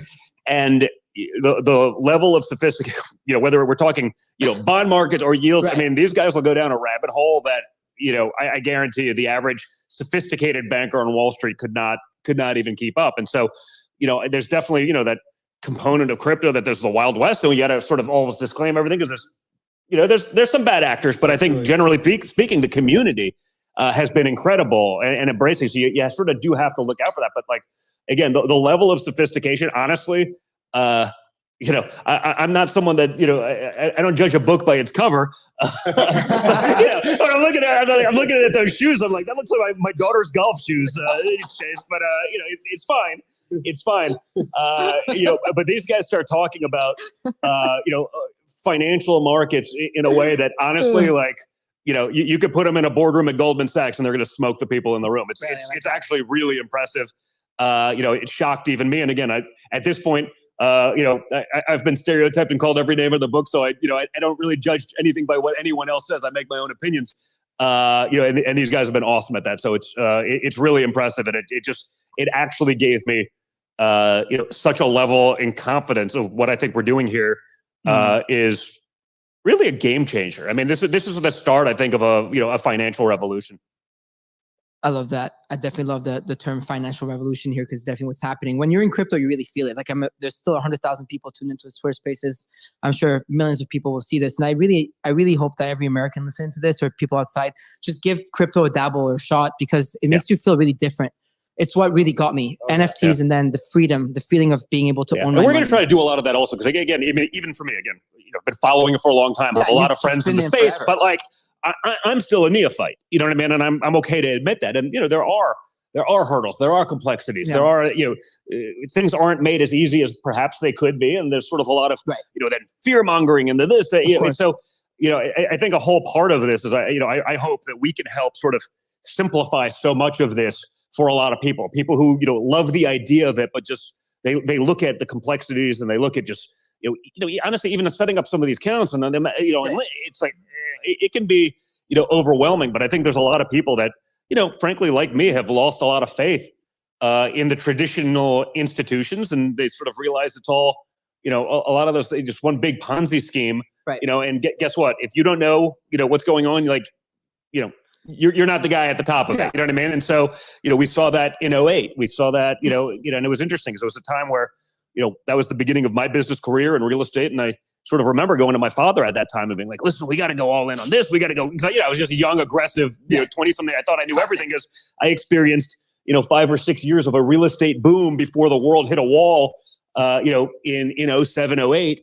And so, it was actually the first time I was sort of like, wait, wow, he's learned from his own errors, whether it was in the early 90s or other. And he just looked at me like, don't be so glib. You don't know shit right now. Like, I go, what do you mean? We've crushed it here. He's like, yeah, but you've never lived through a down cycle. And it was a really interesting message from the guy that is sort of just known as being sort of like all in long every time and all like, it doesn't matter. And it was like, oh wow. Like, it was really sort of introspective. It was a conversation I never assumed I would have had until that point. And man, was he right. We structured our entire business different. We focused on doing, more like a license model for real estate so that, we could participate in the upside, but not take some of that downside risk. And then when the world did go to hell and it did hit a wall going, a billion miles an hour, all of a sudden it was like, wait, we didn't lose anything. We've all these cash reserves. And then we just started picking up things for 10 cents on the dollar, and, really grew an empire. And so, it's fascinating to see that. I see so much of that going on here. And I think we just want to make that easy and available, for so many other people that I think would really love to participate in, because I think they have probably that same dejected notion, of what's going on out there with everything else. No, I've been friends with Junior for years. I've never heard that story. I don't tell that story lightly. You literally goes, don't be glib. I'm like, Donald Trump just said I'm being glib. I'm like, who are you and what have you done with my father? What's going on here? I know a thing or two about being Max Long all the time and not believing in downtrends. I was kind of that guy screaming super cycle in 2021 until it hit me in the face. So listen, hey, you know what? I'll say this, like, I've learned a lot more getting punched in the face than I have from the easy times. Like by a factor, like I learned more in that 08 cycle than I did in the prior 8 years of my real estate career by a factor of about $1 billion. I love that. And it changes things. And, I think, and I think that, by the way, that holds true, not just for business or investing, but I think it holds true for life. You learn a lot more about yourself going through the adversity. We've dealt with plenty as of late. So, it's important. I love that. Chase. I mean, we just got quite an intro. Don't let us down now, man. He's going to start bumbling and mumbling. I'm going to be like, everything I said was a lie. I take it all back. I disavow. So you got Steve Witkoff, kudos. I disavow. Zach and Don Jr. and even Senior. So we'll cut straight to the chase. No pun intended, actually. Just realized that. Just cue it out on the video after. So there's been a lot of rumors floating around, World Liberty Financials, yourselves, etc., and about the project, most importantly. Is any of it true? Oh, that's a good one right off the gate. No, the funny thing is a lot of people like to say a lot of things. And I'll always start with this. When I first got into this space, I felt like it was a warm place where we were together and worried about what outsiders' opinions were. And, when I stepped back into the space, I wanted to kind of come in here to like solve this bifurcation and how things have become this way. And it's just been an interesting voyage. You know what I'm saying? It's been an interesting voyage from start to finish with these guys. And it's hard to follow up these guys. They get me so excited about this space. I feel reinvigorated by it. It reminds me of like 2015 when I walked in the first conference and I had a hoodie on. I was scared the World of Warcraft warriors were going to find me, So, but I like that. It was warm and it was wholesome and we all worked together. So, it's hard to say what's being out there because I try not to listen to it or pay attention to it too much. Right. You know what I'm saying? So, because I can't control people's outlooks and, the way I look and the way I act and the way I've been through in life, it's all targets people want to paint in their own way. And that's fine by me. This was never about me. This was about bringing really intelligent people together that were curious and that wanted to, save the little man. You know what I'm saying? Like we all got into crypto and DeFi especially because we were, sick of being de-enfranchised from the banks, right? You have some money, you can borrow some collateralized debt against it, right? You have some assets, they're good. In this space, it's almost the same way because of the use case of getting into it, So like half the world can't utilize big finance. The other half of the world can't utilize DeFi. And the reason being is it's too complicated. I mean, we were introducing you and your brother to it and your guys like, what, I gotta go to MIT to get through this? I felt like I was in kindergarten again. I was like, I felt like a slow individual. It was, for a little while. I think we're catching up quickly, but like there's still a long runway. And I feel like, because there's so many brilliant people in this space and the evolution of what they built is just astounding that somewhere along the way, we've gotten so smart, we forgot about the people who maybe, was too much gas or, that's not really built for them, or the on-ramps are too difficult. And, you know, like for me, I always like the big challenges, the big adventures, because that's where the depth comes, you know? And so, you know, when I talk with the boys and I said, you know, I got a really interesting challenge I think we can face that's perfectly aligned with you guys, you know, like who else can reach a world in a way you guys can, especially the average person, the teachers, the firemen, the police officers, who all deserve a piece of what big finance is, but I've been excluded from it for so long for, you know, no fault of their own, just nature of the game, right? And it's a courageous battle, one that I'm sure we ridiculed the entire time on, and that's okay. You know, when you're called up to be a soldier, you know, you put your armor on and get your big boy pants on, and you know, you keep your head to the ground, and that's why we don't come up and respond to too much. You know, we're working. You know, like they'd rather have us build something good than sit there and fight this verbal warfare that there is no right or wrong answer that I can give you. Whatever I'm going to say, you're gonna make your assumptions from it. And we're just going to sit here and build. And cool. You know, it's been cool to watch these amazing people come together and put themselves in the, you know, the guillotine, as they say, and all work together. And you know, it's been a good time. And I love everything that they say about me. You know, a lot of people say a lot of things, but I don't think I'm the smartest guy in the world. I think I'm good at seeing complex plot problems and make them simple, to make them understand by everyday people. You know, and I think that's my gift, is the ability to say, hey, I'm not a really complex person. Let me understand this. If I can walk through it, so can the average person. And that's what we're going to try to do here. So, you know, and just for the audience to know, then we'll have Zach and Eric when he comes back, and we'll get more into the details of the project as well. We'll talk numbers. We'll talk all the juicy stuff that the crypto community really wants to hear. So hang tight right there, because I know this is what half the people came to hear. You know, President Trump, and the other half are probably we're giving them a long build up to the. Some of the real nerds are like, come on, This is a real show, you know. I was under the impression that they came to listen to me. I'm sorry. Of course, here's Zach Witkoff. I'm sorry, y'all. This is That's like Trump level ego right there, Jack. Congratulations. I'm glad it's rubbing off on the. I love it. But I'll take that as a compliment. It is. Hey, listen. Hey, no one's finer. It's a long build up, but it's a build up that's worth it. It's a good programming. So I hope everybody's entertained here. But Chase, another question for you then is, you know, what's the overarching vision for this project? A lot of us want to know, like, what's actually going on, right? What's the vision? What are you trying to do? It's a big goal. But, you know, like, first off, this country's been so good to me, and crypto's been so good to me. And so, you know, as a taker and someone who's been able to get so much from this amazing world, it was time to try to do something to give back, you know? And I think that the idea around liquidity is what I most focus on. I think that somewhere along the way, we've confused the world with Bitcoin. Is it Ethereum? Is it altcoin? Which are all great assets. I love them all, right? But I think that's a simpler game. People understand dollars. They understand accounts. They understand the simplicity of it. And so for me, I really started to study stable coins. And I really loved the idea behind it, because to me, it seemed like the simplest on-ramp to get someone who knew nothing about speculation into this space. And it's just like a gym membership. Once it goes from free to paid, you're committed, you're more into it. So I want to get people into this space, even if it's $5, to expose this environment. And to do that, and by doing that, something really special happens. And if you're not familiar with stable coins, they're a really amazing asset. And what they do is they're buying treasury bills.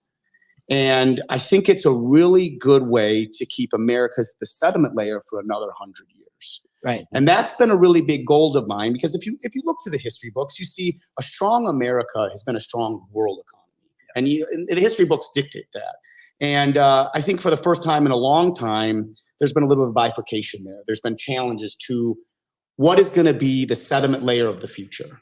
And currently, right now, it is still the US dollar, because the largest medium exchange in crypto are stablecoins, and they are all pegged to the US dollar. And so my advantageous goal here is to simultaneously giving people financial freedom, we are securing the US economy's sovereignty and freedom individually, and at the same time, giving people an asset that they can control. I mean, when's the last time you heard of an average person going out and buying a T-bill or a bond? Yeah, I don't think I've heard. Yeah, and the U.S. government itself getting away from like the petrodollar and all these things. I mean, that makes it very hard for the U.S. government to borrow and give us a lot of the things that, you know, a lot of it's waste, but a lot of things are actually required. And so, I mean, this seems like a good backfill to that for what I perceive to be a lot of mistakes being made on the international scene, certainly as it relates to the petrodollar.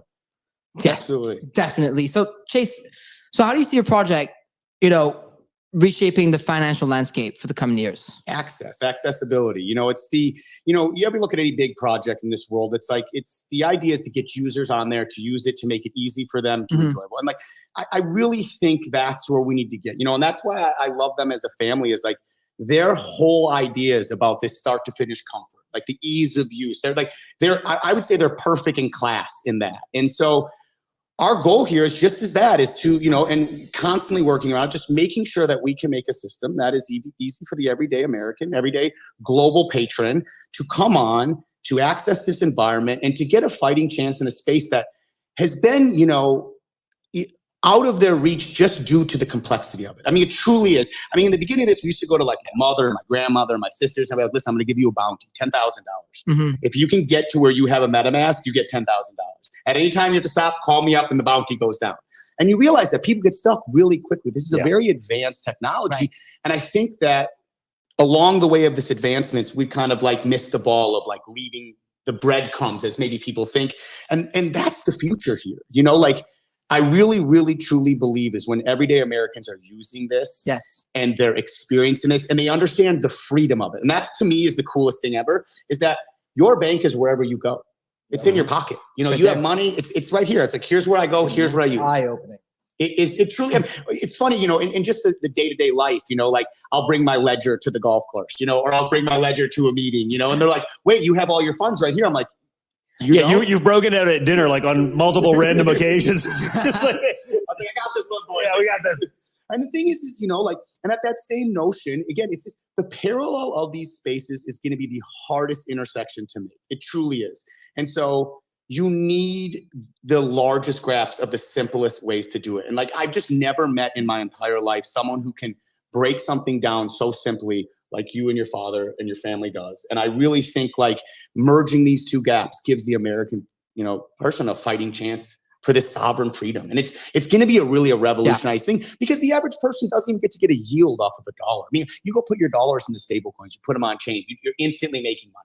It's and it's all backed by the treasury. You know what I'm saying? So it becomes this, why are we excluding this, from the world? And part of me thinks that sometimes some people want excluded. Some people want it held off from the world. Some people inside of it want it held off. A lot of very powerful people, for a lot of very bad reasons, definitely don't want this to happen, right? I mean, it eliminates a lot of their power. It eliminates a lot of their potential resources, and that inefficiency.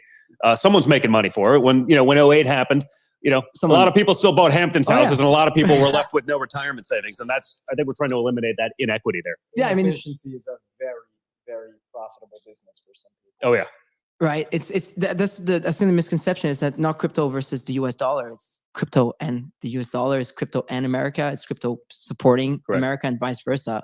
But a lot of people seem to be making this warfare between the two of them. But we're just trying to build something cool, man. Exactly. Liquidity. I mean, and that's the thing is I see a lot of the bifurcation in the asset ownerships. The classes.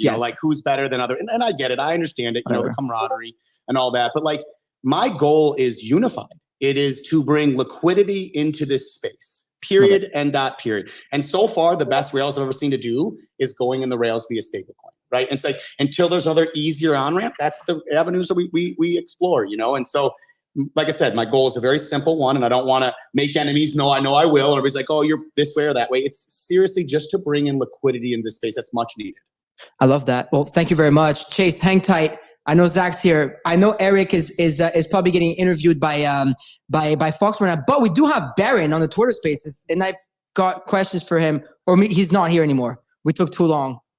So we're gonna try to get him back. We're gonna try and get him back if he's still teenagers. around. Yeah, I'm like the old boomer now. I'm like a grumpy old man with a white beard. It's he's gonna come back. Okay. I mean, I see Baron's account on here, but he's gonna come back. Okay, awesome. I just got news that Baron or Eric. Sorry. Eric, Eric's coming back. Yeah, he's just finishing up TV. He's in the van outside doing an interview with Fox, right? I think he's on national television right now. If you're watching Fox instead of this. No, you should be watching this instead. You should be watching this. Listening, this I guess, because the camera. It's a little more exciting. Yeah. I wish you could see us now, because this is looking really good, okay? This room is sick. It's definitely horror. This place is amazing, isn't it? This painting is fire. It's pretty aggressive. There are some people that would pay a lot of money for that painting. I am sure. I wish. I mean, this camera 1 or 2 was good. It's got it's got its own lore, right? Oh, So that painting was given to my father, but the left hand was left unpainted. And they said, the artist basically said, hey, I'm giving this to you. If you want me to finish, it's $25,000 or whatever the number was. And I think my father basically went to another artist and be like, here, I'll give you $500 to get a paint in a hand. So the hand is a little bit different. He was like, I'm not going to get game by this clown. Let's, That is too good. I think it's like one of the most Trump stories ever. I believe it to be accurate. This has been legend for a while. So we got to do Rug Radio more because I'm getting stories that I haven't heard listen, my entire life. Yeah, listen. I've been friends with Junior. Yeah, my big problem is, you put a camera on me, I get much more open than I am. I'm basically like a recluse that likes to go shooting by myself. I mean, you guys are welcome on Rug Radio anytime you want. We have over like 100 creators across the world creating content. I'm live every morning. I'll come back to Mar-a-Lago for y'all. We'll do a lot. You come on my show and Rumble, we'll talk more about this. And listen, because this is going to be an evolution. And again, I just because, again, I'd say, I'm a reasonably sophisticated financial person. I'd be an accredited investor in basically anything. And yet, even going through this journey, if it's complicated for me, it's too complicated for most people, to get started. And so again, making it easy, taking people through it, going through, the tutorials that, Zach has taken us through, just like, here's the details and here's what's going on. And I'm like, if we can simplify that to people, once you get through it, it's like, it's not that bad. But the barrier to entry, even just psychologically, correct. When you see all of this stuff, is a lot, and it doesn't have to be. And so, if I can contribute anything to all of this in the future, is just, creating that access for everyone. Because the more people that are using it, the more people that are out there active, I think honestly, the bigger front we put towards those, traditional institutions that had sort of the monopoly, whether it's liquidity or otherwise for far too long and for no real reason.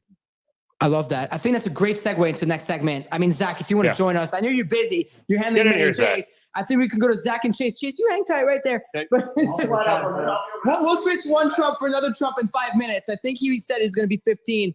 But yeah, Zach, I mean, sit here, and then when Eric comes, that way when Eric comes, you guys can just swap around, right? That's an easy one. I mean, the camera can fix all that. All right, so I guess we'll wait for Eric, but in the meantime, I do have you two. So let's get right into that. Let me just, you're a tall guy, Zach, so they've got to readjust the mic, dude. No problem. They had to adjust it. Take your time. They had to, Right. Like, you sure? yeah, come here, and if you want, when Eric comes, we'll just slide. I sit down next to him and all let day, Eric every next day, to me. This is great. I mean, listen, guys, no pressure, but there's still 72,000 people listening live. It is a lot, right? It's not that bad. Wait, what? I love Don Jr. just throwing shots. Welcome to a day in the life of World Liberty Financial. I mean, you should sit with us until Eric comes. Yeah, come back here. Sit until Eric comes, man. Just get in here until Eric comes. So just confirming, Zach, is it true that you stole Don Jr.'s wife's jeans? Maybe or maybe not. Okay. On advice of what is the counsel, lawyer I've been told saying? to not answer that question. Like I said, I wasn't sure if the mics picked it up, but when I stop breaking chops, that's when you have to actually worry. So as long as I'm breaking balls, you're in my good graces. It wouldn't be Rug Radio if nobody's breaking chops. Exactly. So let me tell you that. So Zach, we'll just start with you, right? Until we get Eric back. So listen, Zach. I know that you care a lot about usability. That's something that we've been talking about a lot. You think that it's one of the biggest barriers to DeFi adoption. It's something that you and I kind of, I think it's the biggest barrier. The biggest barrier. So adoption right now. You and I got to talk about this, yesterday through launch, but we were waiting for the whole thing to happen. So how does your platform, how does World Liberty Financial address this challenge of usability? And then who do you plan on bringing into DeFi ecosystem with this platform? Great questions. So the first thing is, and I think that Don Jr. was kind of alluding to this, is the usability in DeFi is so difficult or confusing. Now, what I mean by that is a lot of the DeFi protocols, like for example, we've sent, Eric or Don Jr. links to some of our favorite DeFi protocols and said, here's what you do on this platform, here's what to do. And I've done this with a lot of my friends. I've got a lot of friends, Chase and I have a lot of friends who are wealthy. they are technically savvy, and they already have exposure to cryptocurrencies, be it Bitcoin, Ethereum, whatever. But the majority of these friends of ours hold all of these assets in their Coinbase account. They never deploy these funds into DeFi, and most of them aren't even aware that there's something that you can do beyond just speculate on assets, right? And for us, the thing that we like the most, you already heard Chase talking about stable coins and the ability to generate yield off of something that's pegged to the US dollar and kind of remove that speculation. For me, I think that's one of the things where, like Chase said, where the most opportunity to bring new people into this space are. And the ability to show people who already have a lot of exposure to assets like Ethereum and Bitcoin, that not only is there something you can do with these assets, but making a product where it's really easy for the user to engage with it. Now, I know we have like 70 some odd thousand people who are still on this, and your father left, which means they're sticking around to hear about the token, and they want to hear all the juicy details. These are our true DeFi and crypto community, right? Now, the core crypto is still here. Let me tell you that. I can see them. I see your responses on Twitter, and we really appreciate you guys for tuning in. So the thing is that I'm sure all of you who have ever interacted with a DeFi platform probably feel like it's either difficult to engage with. You land on you launch the application, and there's no real explanation as to what to do or what the benefit is to the user. Or you get there and it's just a smorgasbord of tons of different markets or yield staking opportunities or whatever it might be, to the point where it's overwhelming and you have too many choices and you just end up leaving, right? And a perfect example, like Don was saying, it's happened with the boys, where Eric was basically trying to loop Ethereum on Aave. We had Chase, Don Jr., myself, the Witkoffs, we were all out to dinner. We were talking about it, and they wanted to, go and loop some Ethereum. We had this great conversation about it. So I send the link to Aave to Eric, and he goes, "You got to give me a call. I'm too frustrated. I can't figure this out." Right. So we proceed to go through the steps of how to loop Ethereum on Aave, and he did it. He's technically savvy. And if someone and I know Eric, he's a technically savvy guy. It's not like trying to explain it to I can't wait to hear it. It's not like as a brother, I may argue with some of this, but and he's not in the room to hear that shot. It sort of feels like the Zoolander, like the files are in the computer. Inside the computer. But it's absolutely right. And the thing is that there's no real thought to usability in DeFi. I think this is almost part of the ethos in DeFi, which is, if you don't get it, it's not for you. And I think that's a big problem, where if we really want to see a massive amount of adoption, mainstream adoption, and liquidity flood into this market, we need to build products that the everyday user who's used to interacting with apps on their phone, who's used to using certain financial sites and tools, can relate to and instantly pick it up, feel like they know what to do with the product, what the benefits in it for them, and to be able to use it right away without too much info and friction. So what's the main goals of World Liberty Financial? Let's go a question to the both of you, right? Zach and Chase. So I'll go to you first, Zach. But what's the goal? But most important, how do you plan on actually accomplishing these goals? Yeah. So I think rather than trying to, rebuild the wheel, it's to take what's the best of DeFi and basically bring it to the everyday person who isn't already interacting with DeFi platforms. Build products that are really simple and intuitive and easy to use, where you don't feel like you need to phone a friend to get a walkthrough, and to just onboard as many people through, simple products where they can actually start to earn yield on their assets, not take a ton of risk by speculating on, the next meme coin, but instead being able to use stables that are pegged to the US dollar to be able to generate yield or unlock liquidity in assets that they're already holding, such as Ethereum or whatever other tokens they might have. And for you, Chase, I just would like to ask you a similar question here. Yes. What's your personal goals with this? What are you trying to accomplish? He's always the more practical and I'm always the more ambitious one. So my goal is, I want to unchain ourselves from the debt. I want to, restructure where the American debt is being held. And, it's good for crypto. Listen, he who holds the debt holds the power. And so it's good for crypto. It's good for America. And the system works. And listen, as rates are going to start falling, that money's going to start leaving these places and need a home to go.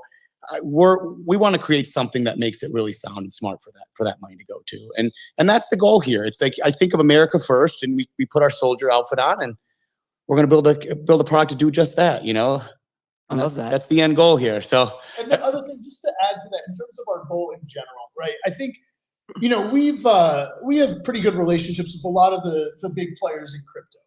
And anybody who, knows Chase and myself and has worked with us on this World Liberty Financial project, either, in like the forefront or working behind the scenes, because we have a lot of support behind the scenes. Everybody will tell you that our goal here is to shine a light on the entire crypto community as a whole. We all know that there's a ton of tribalism in crypto. No one can agree on what the right layer 2 is or, what the right token is, and that's fine. Our goal here is to really shine a light on everything that crypto and DeFi has to offer, whether it's Rug Radio and, decentralized media platforms, whether it's decentralized lending platforms like Aave, or anything in between. We really want to be able to shine the spotlight on the tools and the things that have, really given Chase and myself a massive leg up in the ability to do something that most people can't do. We want to make all of that available to the average person and really shine a light on this incredible community that we've been a part of for, almost 10 years now. Wow, this is really cool. I got another question for you guys while we wait for Eric here. And, you kind of alluded to that, and I want to get there. It's the soldiers, right? You said you built a team of soldiers that are all in, and then you went and said, you have a lot of strong connections within the world of crypto, et cetera. So I've heard, and obviously I've seen the announcement that you've been rolling out lately, and we have a couple advisors that are going to then join us as well. Corey's in the room, and he's on the spaces right now. Actually, can we blow it up and tell him the info, the little alpha right here? Sure. All right, so I've got Corey's permission. So Corey, What is now we have a fall guy. What is Corey, that? if you don't know who the patch is, it's probably you, buddy. Technically, this is the first time that we've actually shared this publicly. So, for all of you who have been following World Liberty Financial and been watching our advisor posts, we named Corey Kaplan as one of our advisors, technical advisors. He's a phenomenal builder in the space. Anybody who knows him knows this. And he got involved in the project, and he reached out to us one day, and he said, "Hey, I'm having such a great time here." And I was like, "Oh God, what's coming?" And he goes, "Is it okay if I join the team? Like, I want to actually come on and join the team." And obviously everybody who was working with him said this is a no-brainer, like without a doubt. And that's one of the things that I think that we really want to put out there about World Liberty Financial and, just the corporate culture, the lack of corporate culture that we're building is really just around people who have something to offer and really are smart and best in class. They always will have a place here in World Liberty Financial. Like, this is not about Chase, myself, or even the Trump family, even though that they're incredibly involved and supportive. This is about building something that is decentralized and can really add to the community, bring a lot of liquidity here, and really, we look at it like a rising tide lifts all boats, and that's really what we want World Liberty Financial to be for the whole space. I actually won't get into it, but we've actually seen some people reach out to us from the traditional banking side, and really big people on that side, because they understand the future here as well. I mean, they're actually sort of visionary in a world that there's not a lot of visionaries oftentimes. And so that to me has been fascinating, because I think it's been well received outside of Web3. Again, like real traditional banking. Right. And so, watching that, and then, that's for another time. But that's been pretty fascinating to watch as well, because it's not just a flash in the pan. It's not, these are guys that they get that world. They understand the flaws, the pitfalls. They understand what's coming, and they're getting ahead of that for themselves as well. Yeah, absolutely. And though we've been quiet on most of the media, we're very open people. Like, if you're curious and you're humble and you want to come in there and lend your input and your skills and your amazingness, and we can shine a light on amazing stuff you build, please hit us up. Like, reach out. Like we really stand on that. Like, we want to make it the home that we remember it as, and if we can do anything here to it, we'll put those shields on and take the battle, take the wounds, so that this industry can evolve to be here in 30 years. I mean, listen, I want my kids to be in this space. This is everything I've known. If I can hand something down, this is what we hand down. So if we can do anything that's selfish and unselfish at the same time, this is the play we do. That's why we're here. Like, we care about our space, right? Like, I think I speak on behalf of the entire crypto space. Like, it's something, even when we joined, like, I'm pretty late to the game, 2021. I thought it was late, but clearly already enough to build something important enough to be here today with you guys. But, it was always hard to crack that cocoon and kind of make it inside the space. And obviously. look where you are now. Right. The biggest interview in the world. Like, I mean, And you were a no-brainer. Like when we had chat, like we had a lot of media reach out to us, and it was always from a place of like, I don't want to say demeaning, but like objective. Like they all, the majority, and I mean, who knows better than Don Jr. and the rest of the Trumps? People don't write articles because they care about who they're writing about. They write articles because they care about their own clicks. And we all know that, right? So the more salacious headlines you write, regardless of how true or not they are, regardless of the level of journalistic integrity you've brought or none, there's very little, and we're going to get into this, but a lot of what's out there is, uncorroborated, not accurate. And, obviously we're here to set the record straight on a lot of that tonight. Yeah, we're going to get there in a minute here. But real quick, back to what Chase was saying. For Chase and I, it was just he and I when we were talking about, okay, we got to figure out what do we want to do for the spaces, like what kind of vibe do we want to create here? And for he and I, we're like, we got to do it with Farouk. We got to do Rug Radio. That's pretty cool. But for real, I was in Japan. I got the call. I was like, because is why? this for real? Because this is for the culture. Like World Liberty Financial is not a bunch of suits coming into crypto to try to take over. Mm-hmm. It's a bunch of suits coming into crypto, embracing people like Chase and I who are sitting here, and I'm in ripped jeans that I stole from Don Jr.'s wife, and my T-shirt, and I got his daughter's shoes on. So and he's got his daughter's shoes on. Crazy outfits. I'm like, listen, I'm not much of a suit guy myself. I was like, this is next level. I got it. I'm not there yet, but I'm the boomer of the crowd. Yeah. It's But the thing is that a lot of people were like, "Who's this Farouk guy?" And I even see it on Twitter. Of course, like, huge reporters that would have killed somebody to. Well, that's a little hot, but who would have done anything too soon. Too soon to get this interview are like, why is this guy doing it? And I've got that a few times already. Of course, but everybody of the 70 some odd thousand people that are still listening right now, every single one of them understands why we went with you.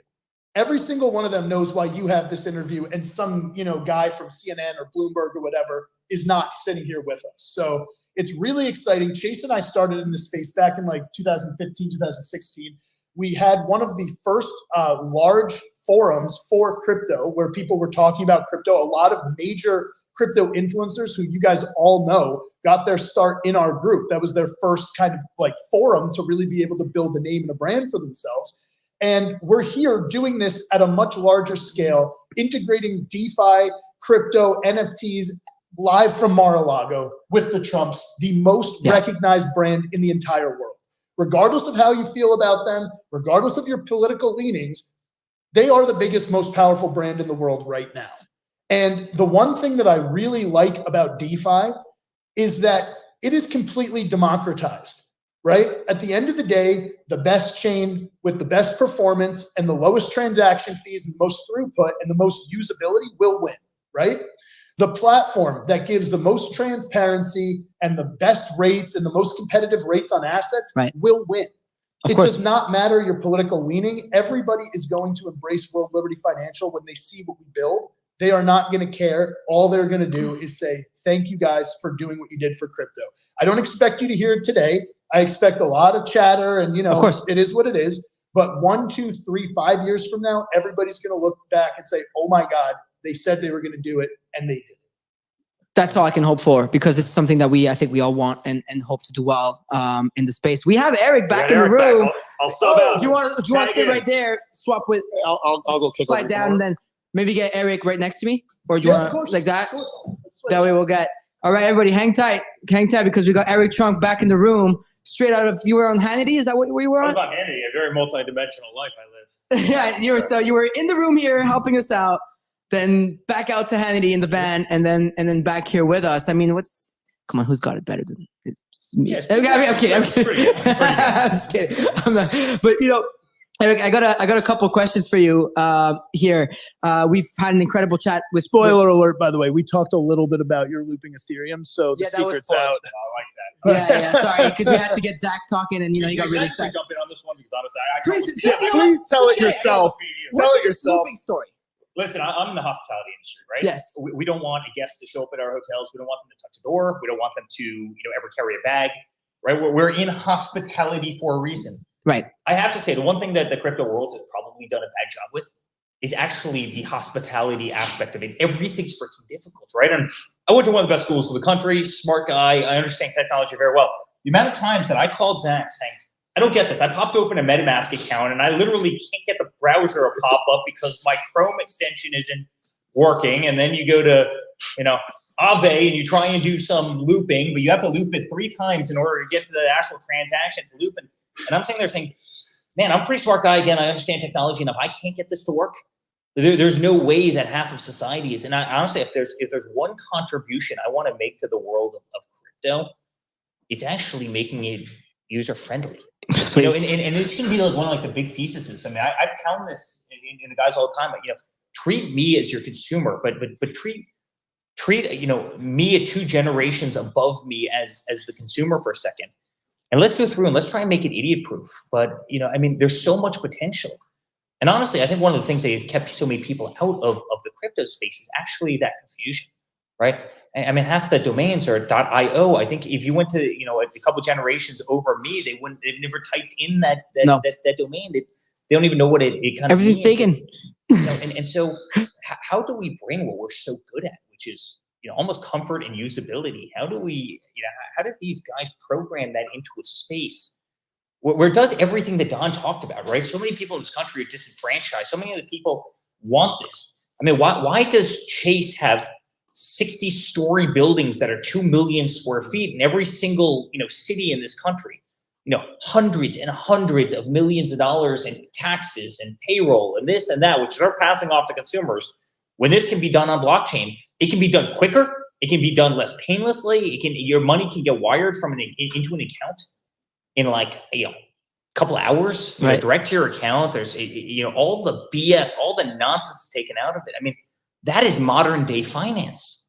It's modern day finance. But why can't we do that in a way that's efficient, clean, simple, user friendly? And it's one thing that just hasn't been done, because again, when you start trying to link up a Coinbase account to a MetaMask account to an Aave account or a Dolomite account, or it's tough. It's absolutely, that might actually be a plug to somebody that's in this room. Oh, there you go. He's coming in next.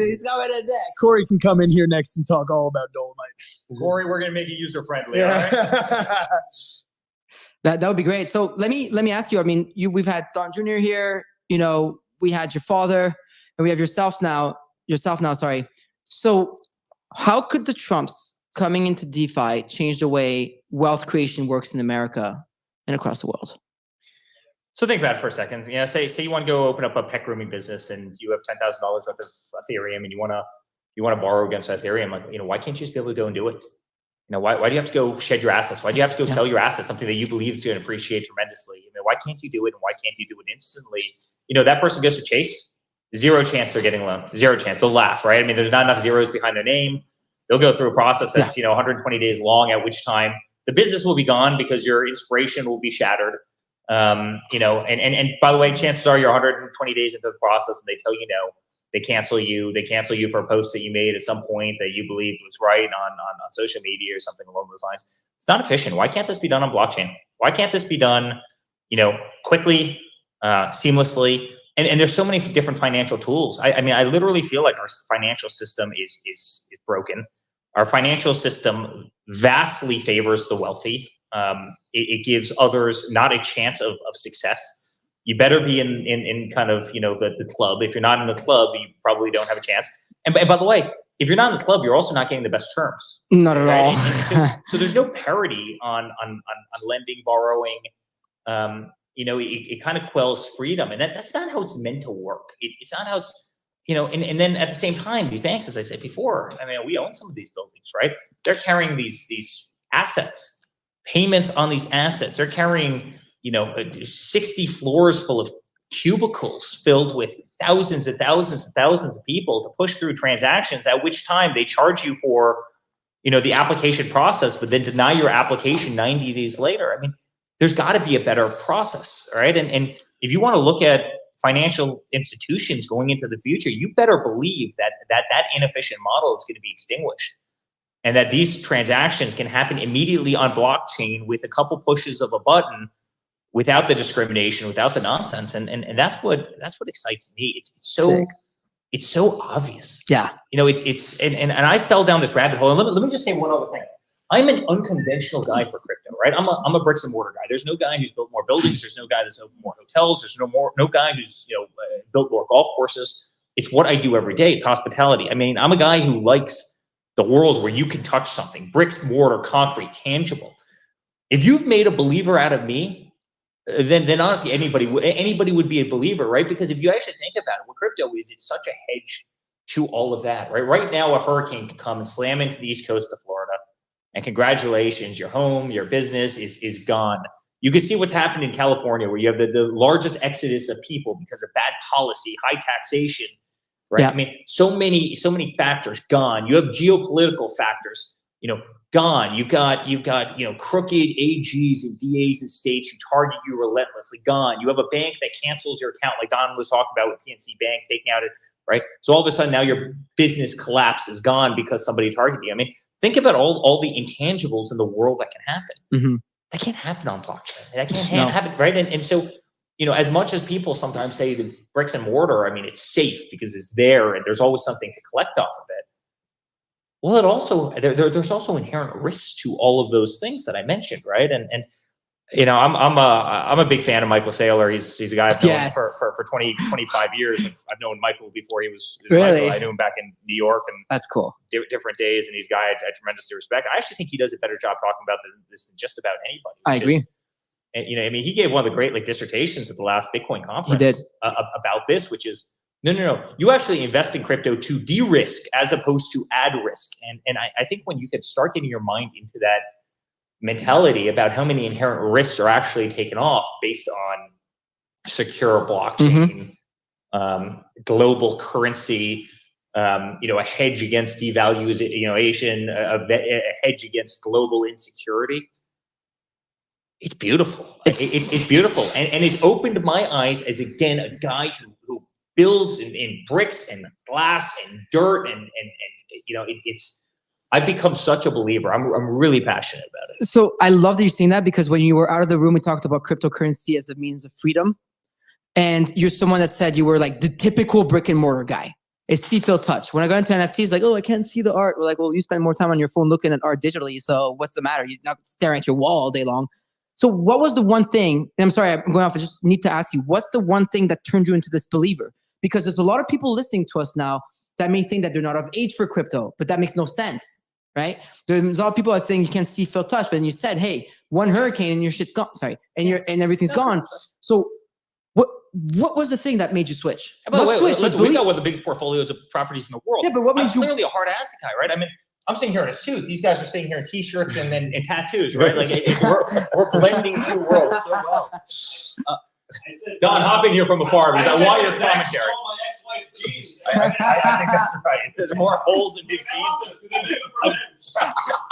You guys are really catching straight. And in person.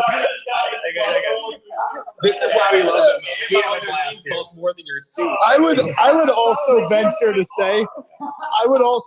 say, you guys might not be traditional crypto guys, but after Chase and I have gotten to know you and your family, and you guys are everything that crypto stands for. So if maybe there was a technological, catch up or whatever, but short of that, everything you guys are about and represents is everything that crypto has been about since the absolute beginning. I would have never guessed that, so many people who really have fallen into a movement of love, really because they felt like they were left behind in this country, and really not just this country, it's actually global. It's all over the world, would actually be the very people who actually aligned most with cryptocurrencies. It's like the identical person, even though they're so different in so many ways, it's kind of a beautiful thing to watch. But if anybody believes that traditional banks are going to look like they do today in 25 years, they've just missed the mark, right? I mean, if you look at Bitcoin, just Bitcoin, this is before you get into all the other, the Ethereums and everyone else, it's just Bitcoin. It's grown faster than the internet did, starting, I think, in 1997 by total value. I mean, it's remarkable. I mean, it's remarkable, the store of wealth. It's remarkable. Now, all of a sudden, you see these ETFs coming out. You see all the exchanges are coming out, trading Ethereum, trading Bitcoin. That's opening up every single day. you see, BlackRock coming out, and they've entered the world in a big way. Morgan Stanley's come in a big way. I know the heads of many of the biggest banks. I was talking to one of them today, like one of the biggest consumer banks, and they're rolling out a massive crypto platform. That's awesome. It's happening, and you know why it's happening? Because people damn demand it. They're saying to them, they're going to every private wealth advisor. I don't care how much money. I want to buy Ethereum. I want to buy Bitcoin. I believe in these assets. I believe in this digital currency that I can have. And one other thing, aside from people demanding it, think about the problem with our monetary system right now, right? Say you want to go buy painting from somebody overseas or a watch from somebody overseas. How do you do it? Yeah, I mean, so say you have to. It's pretty tough. Okay, but I'm not just talking about going over to Germany. You want to buy a watch from a guy in Germany. You want to buy a painting from somebody in Spain. I mean, how do you do it? Okay, first you need to convert the money. They need to find a bank over there. They need to get routing numbers, but the routing numbers are under kind of a different system than over here. And then somebody takes a vig of 20%, and somebody else takes a vig of another 10%, and you don't actually know if it's going to the right spot. And things aren't translated in the right language, and so you don't actually know what the hell you're sending. You don't know if you're gonna get your product. I mean, versus somebody popping open their ledger and transferring over the $1,500 for whatever they wanted to buy. Isn't there a beauty behind the simplicity of point to point? And by the way, why should that middleman get that big? Did that middleman create that product? Absolutely nothing. Did that middleman want that product? Why is that middleman even there other than an inefficient market? Why shouldn't they become redundant immediately? And it's one of kind of the many beautiful things about currencies. And in fact, I want to be the first hotel company, golf company that literally can be paid for, meaning where you can pay for your room, you can pay for your dues, you can pay for your initiation fees, you can pay for your dining, vis-a-vis cryptocurrencies. I think it's the coolest thing in the world. And I'm actually, I mean, spoiler alert, like we're working. Oh, you're gonna on make one of my friends very happy right now, Eric. There's no question that this is the future, guys. And when I met these guys, I was incredibly impressed. They've got a great vision, we believe in their plan and what they're about. And we also have great rapport, which is been a lot of fun. You can hear kind of the banter with Don. Yeah, I saw it all. I heard it all. I want to say the shit talk with the shit talk, right? Yeah, it is. A little bit of that's important. And we're having a lot of fun, but I believe in their vision, and I think they're going to do great things. I love that. It's funny because before coming to Mar-a-Lago, I last year I had the Trump National Doral, and my friend, whose name is also Eric, was like, when you go talk to Donald Trump, can you please ask him to start taking crypto as payments for his golf course? I was like, listen, I'm not supposed to slide in questions from friends. I'm not going to do this. I'm going to stay in my focus, and I'm not sharing my doc with anyone. But you just said it, so I can't. So there you go. You're welcome, Eric. Scoop, right there, you have the scoop, and I cannot wait to pay. It was fun because we're nimble and fast. You probably tell by the way we talk, but because we're nimble and fast, we'll implement that immediately, and everybody else will follow it, and it's an awesome thing. And I think the faster the world can integrate, and the faster America can embrace this. You've got sovereign and wealth funds that are literally putting their entire fortunes into crypto. If America doesn't do it, we're going to be left behind. We can't be left behind in anything we do. Certainly not digital finance, right? And also, if you look at cryptocurrency, it trades off the U.S. dollar. What's more accretive to the U.S. dollar than cryptocurrency, right? And by the way, you've got people who don't want to see America be the worldwide currency, right? You have massive competition from around the world, and and competition makes everybody better. But it's actually a beautiful thing what it does for the monetary system, and I hope that continues because we better embrace it. Otherwise, we are going to get left behind. And you know what? We make a mistake when we say that this is just Asia. It's not just Asia. It's the Middle East in the biggest possible ways. Absolutely. It's South America in the biggest possible ways. Absolutely. And now, one other thing, I bridge this unique gap where I understand traditional finance. It's what I've done kind of my entire life. And then I see kind of the younger generation. I see members who just killed it of ours at our clubs. I see friends who are younger who just, they just believe. And then you see Barron, who is so smart, so great, so everything. And he's literally, sitting there, telling me, he's like, Eric, you wouldn't believe it. I've got kids that are trading Ethereum in the back corner of their college class. And, it is such a language of love for that generation. I love that. I know he's coming up, and he's awesome. He's doing great. I wish he was here with us right now. He's obviously in school, but he's so passionate about it. He loves it. But He's like, hey, bud, like, hey, like all my buddies are like literally trading in the corner, and they're buying coins, and it's we better damn well embrace it as a country, because it's coming. It's coming fast, and the people who are ignoring it, and the people who don't want to embrace it, and the people who don't want to figure it out, the people who don't want to make the effort, they're going to be left behind. But at the same time, I think it's truly our job to make it understandable, because right now, to the vast majority of people, without great coaches like these guys right here, where you can call up and say, hey man, I'm having a problem with that browser extension. Can you help walk me through it? If you don't have that coach, you're probably stuck, short of watching YouTube videos for 9 hours. We have to make it intuitive. We have to make it user friendly, and we will. And I think that's going to open the eyes to anybody that's still on the sideline and doubting the true potential of what this ultimately will be. I think that's a mic drop moment, so that we could go into our final segment with Corey and get to the questions that the crypto people want to hear. But Eric, thank you so much for this. That was an honor. Great I know job. you were just in another interview, so you being here is really cool right now. Thank you. Guys. Great Hang job. tight, everyone. Hang tight. We're still going.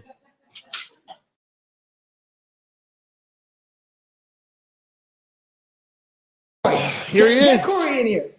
Get Corey in here. following the All right. It's time to exciting get Corey in announcement. here. We were supposed to, I promise you all, because I know the run of show. I built it. We were meant to go for 45 to 75 minutes. So 45 minutes, an hour and 15. And here we are closing in. It's 2 hours. It's 9:59 p.m. I just realized that.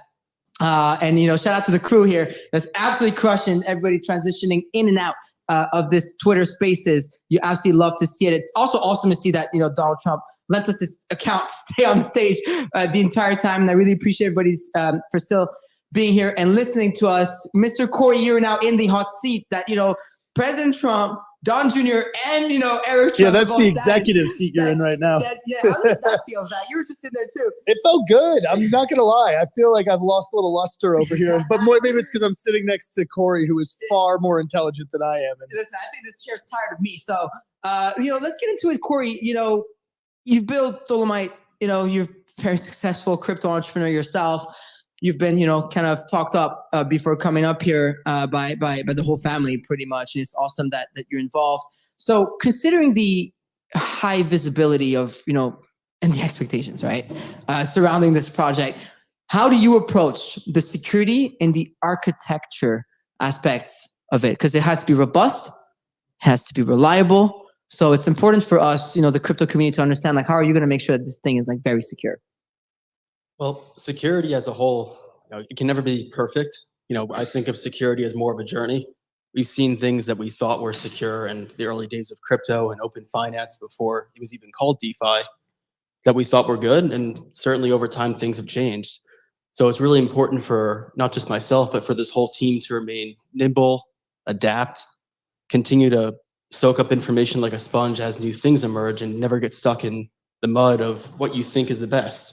There's always going to be new methodologies and new things for us to embrace, and we have to always remain open-minded to it. So, they said that you came in as an advisor, then Zach kind of broke the news, et cetera, your involvement, et cetera. So you were kind of put on the spotlight here, but I want to know what attracted you to this project. You're a crypto OG. You've been involved in the space for a long time. When your announcement was made that you became an advisor, obviously I've been following this closely as I was preparing for today for a few weeks now.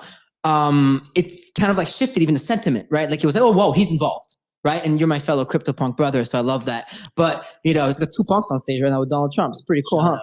But whoever would have honestly, can we just take this back 1 second before we get into that? If you would have thought 6 months ago that Donald Trump is dropping a decentralized finance project, I think you're crazy. Would anybody have believed it? Absolutely not. And also on the stage with two CryptoPunks. And that's the honestly with two CryptoPunks, right? Which is really cool. And then let alone after what happened yesterday, which obviously wasn't planned at all. And then he still accepted to be on here, which is really freaking cool. No. Let's get it clear.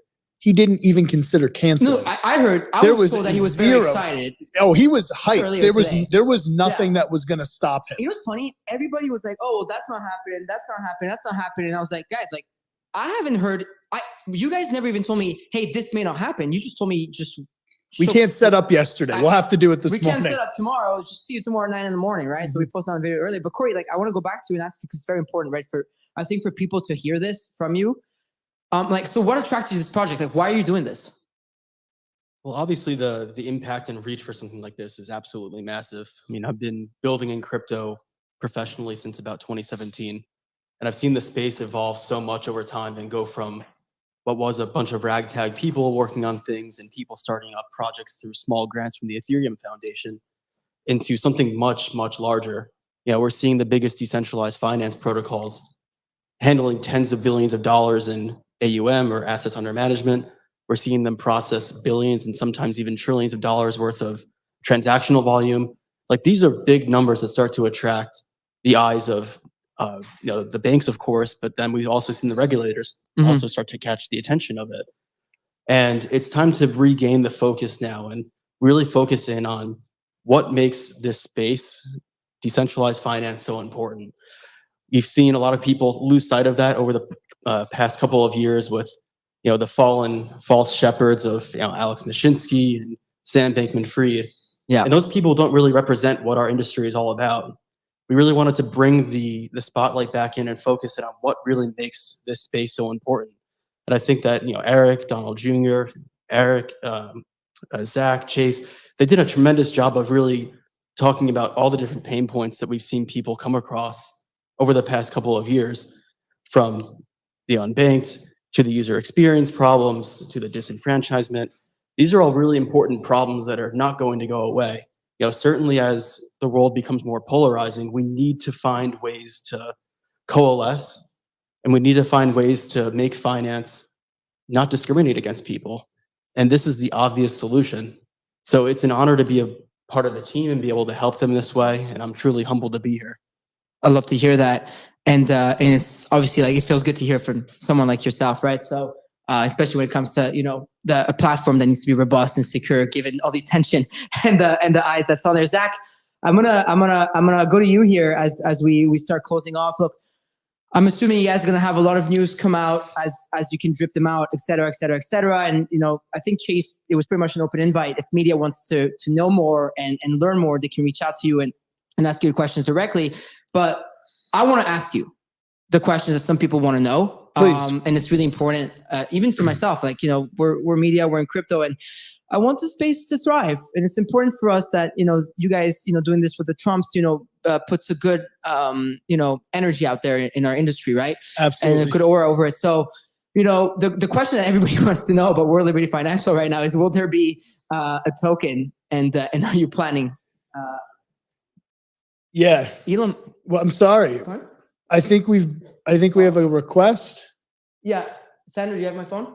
1 second, y'all. Okay. Well, I promise you will answer that, but looks like we have a really special guest here. It doesn't matter. I have it. I have the audio. Just get him up. Just get him up. You're good. We don't see him on the spaces. I'm gonna call. Yeah, just gonna call him. But yeah, apparently he just texted. Okay. Okay. Looks like we've got a really, really exciting Last guest. minute guest. Why don't I So start what does talking? it tell us, like, Let me answer it, and then we'll bring him on here. Yes. So, shoot me the question again. Sorry, it was the question directly was like, is there going to be a token? Okay, so I think this is probably one of the most highly anticipated things that's out there. There's been a lot of debate. I've seen some crazy predictions on the prediction markets. So everybody get ready to cash your tickets. The answer is yes. There will be a token. Because I knew you were going to ask me about this, I prepared a written statement that I'm going to read that, I'm going to give everybody a little bit of context and make sure that they understand exactly what the token is about. So, okay. So at World Liberty Financial, we believe that it is important for there to be broad-based participation in the direction of the World Liberty Financial platform and decentralized finance as a whole. And we believe that a governance token is the best way to seek to achieve that outcome. Therefore, we're planning to sell and otherwise distribute governance tokens called WLFI in the future. WLFI tokens are pure governance tokens, only providing the right to make proposals and vote on matters related to the platform. WLFI will be non-transferable and do not provide any right of any economic rights such as dividends or other distributions. And we only want eligible people who actually plan to engage in the direction of World Liberty financial governance to purchase the token. So this means not people that are motivated simply by an expectation for resale for profit. And a quick reminder that although we are sharing these plans now, this discussion here that we're having is by no means intended to be an offer to sell or a solicitation of an offer to buy tokens anywhere. Any such offers and sales, if and when commenced, would be done through a specific token sale with token sale terms and a separate announcement through our official channels. So long story short, yes, there will be a token. Make sure you're following us on our official Twitter, which is the co-host of the Twitter Spaces, which is the co-host of this Twitter Spaces. Do not fall for all of the scammers and that are running rampant. Avoid scams. Follow us on our World Liberty Financial official channel, which you can find again as the co-host here, and you will be able to get the first information on how you can participate in the governance token. Okay, thank you very much. Look, I'm gonna ask a few more questions about it, but Please. I'm assuming when I'll do my best. Do your best. Listen, I know how it is. I operate a company in crypto. I know how it is. So plus, I've got not even all. I've got a handful of my lawyers standing across the room, staring daggers at me. So yeah, I mean, definitely, I can feel it. There's a lot of suits in here. Yeah, I mean, yeah, I got my suit on. No shit. Yeah, we're outnumbered, bro. So who can buy it? Okay, great question. So although we don't consider WLFI to be a security, in the light of regulatory uncertainty surrounding tokens and token sales in general in the United States, we've decided that it's prudent to limit the token sales to certain persons who would be eligible to participate in transactions that are exempt from registration under the U.S. federal securities law. So that means that U.S. persons may only participate in a potential token sale if they have been reasonably verified as accredited investors under what is known as Regulation D. Similarly, we would expect that any potential non-U.S. token sale would be limited to non-U.S. persons and comply with applicable restrictions under what is known as Regulation S. So it's Reg D, Reg S. So, correct. Yep. Okay. So exactly. that I think that clears a lot of the chatter that was happening on the timeline. Yeah, there's a lot of information that's floating around out there that's mainly untrue. So, we're going to address as much of it as we possibly can here. And obviously, we're going to be doing subsequent announcements on our social. We're going to be doing subsequent Twitter Spaces with more of the core team where we dive into stuff. We would love to have you join us on that as well. Once our lawyers tell us that we're good to go. Of course. And the whole legalese thing is just a crypto thing. Like you just have to do it. It's not even, it's a financial market thing. When we get clarity on the regulations, we'll be able to do a free Twitter Spaces, but hopefully November 4th, we get that opportunity. Yeah. And so I'm gonna keep going, right? Please. So and I promise y'all, team, the crew's getting tired, I'm sure. But the lawyers are getting nervous back there. They're sweating. I still gotta, in the words of I think it's President Trump, is drill, baby, drill. So drill. I think I still gotta drill, baby, drill over here. So how is this token going to be distributed? Okay, so we caution everyone, like I said, that there's a lot of scams out there in crypto in general. There may be plenty that are, claiming to have some sort of relationship with World Liberty Financial. Again, if it doesn't come from our official Twitter or Telegram accounts or our website, it is not real. Don't look at the comments on our Twitter and see the contract addresses and the posts down there. If it is not an official post, it is not coming from us. So please be careful. As far as the overall distribution of the token, I think this might really make a few journalists cry when they realize that they have it just so wrong. If I may say, fake media will fail once again. So let's get into the true distribution of the token. So there's been a lot of speculation. How is the token being distributed? Yes. So it is just like any other DeFi project that you can expect to see that's launching now with incredibly fair token distribution. Approximately 63% of the tokens are going to be sold to the public. There have been no pre-sales. There have been no VC early buy-ins with discounted allocation. Despite any sort of speculation out there, the first time that this will sell will be when we sell it 63%. To the public. 63% all selling to the public. 17% have been set aside for user rewards, and only 20% has been reserved for the team compensation. That includes team, advisors, and future hires. So we would hope for broad participation, and to enable broad participation of governance, we need to cap that voting at 5%. So regardless of how many tokens somebody holds, they will not actually be able to exercise a vote in excess of 5%. So this keeps the governance fair and equally distributed, and aiming for true decentralization. What was reported prior was far different from this. Not through you guys. Shocker. Of course. They got it wrong. Shockers.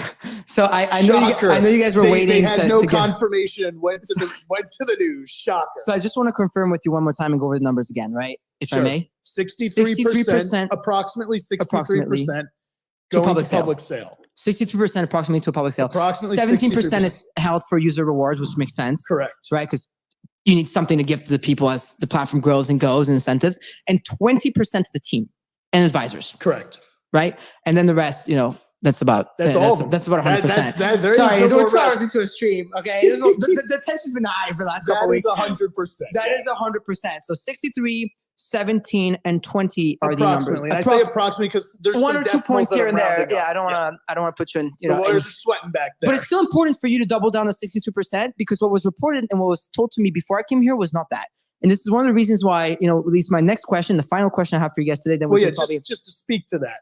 Sure. There's a lot of things that I've read that are not true. And, there's two ways of handling it, right? We could spend our whole time trying to combat the narrative that's out there. But we all know in crypto, none of that matters. It doesn't matter what people are writing on the internet.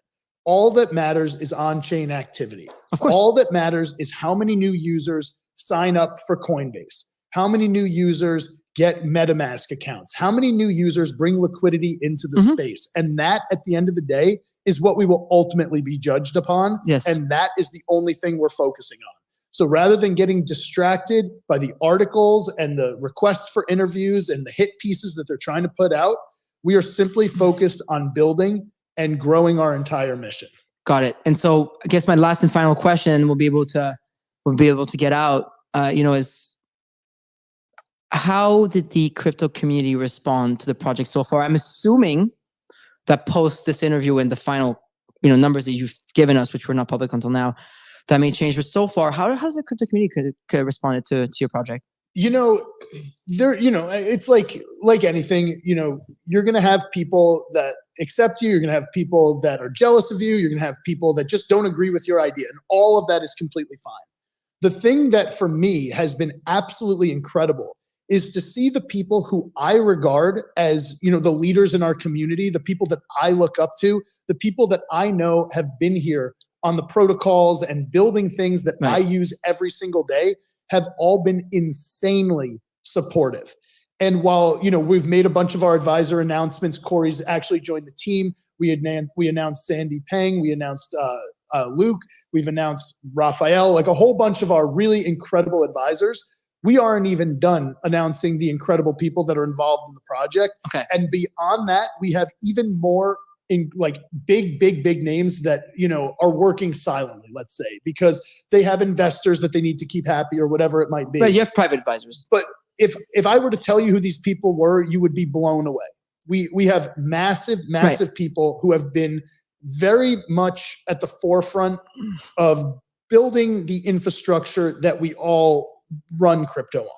And they're all been very supportive. Right. They've reached out, they've asked what they can do to help, and it has been an incredible experience. So for me, based on the calls that I get, the messages that I get, and the meetings that I'm in every single day, I can tell you that the crypto community and the people who actually matter in the crypto community have been insanely supportive and understand truly what President Trump and the rest of the Trumps getting involved with this means for the space. I appreciate you clarifying that, and it's very important for us. Like I told you earlier, everybody's got to kind of earn their spot in this space. It's kind of the other way around, right? No matter who you are. And I feel like this space, even pushing back a little bit on, a Donald Trump and, co and family and you guys project, there's the bad, but there's also the good, right? It's like, hey, show us what you got.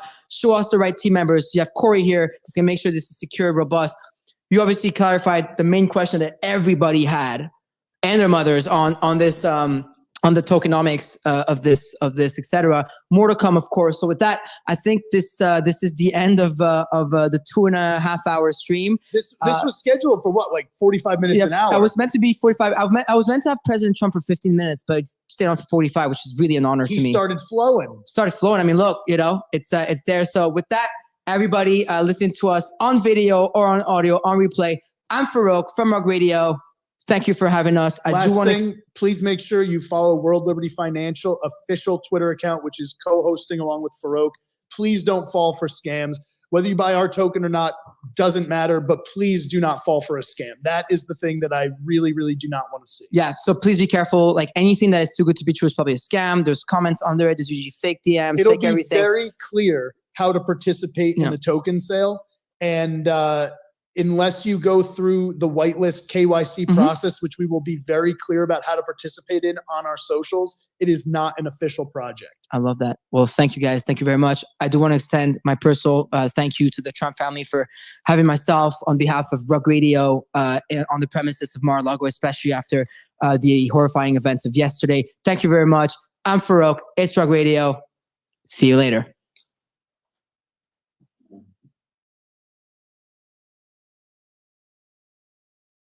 All right. I think they're finally done talking at this point. I still have the X spaces open just in case anybody decides to jump in. But ultimately, well, I would say I'm not impressed in any form or fashion. Why would anyone purchase WLFI? Why? You're not going to receive any return. You're not going to be paid in any form or fashion. And you can't sell or transfer it. Why would you buy it? Why would you possibly buy that? I think at this point that we're going to have to wait for more information, and that ultimately I'm going to need to go through and literally dig through words. One of the things I think is important is that while some of the leaks were pretty close to correct, one thing that was very far off is that all the leaks had said that 70% of the tokens were held by the team, and that 30% of the tokens were going to be sold. Turns out that's essentially nearly inversed. 63% are going to be sold, 17% are going to be used as rewards, vague term, and 20% were going towards the team. So that is news that we didn't have when we first started in regards to just the general breakdown. It sounded like the team was going to essentially keep everything, but I did notice some folks questioning what the governance token is and what governance tokens are used for in cryptocurrency. And I think that is in and of itself an important topic for us to just to discuss for a second. What a governance token is and what it functions as is control over a network. And so if we were to imagine, and we're going to get very much imaginative at the moment in regards to this one, but if we were to imagine that World Liberty Financial as a cryptocurrency and as a platform or whatever it is grew to a very, very large level, you having those governance tokens would mean that you had a democratic vote, essentially, in every decision based off of the percentage of tokens that you own.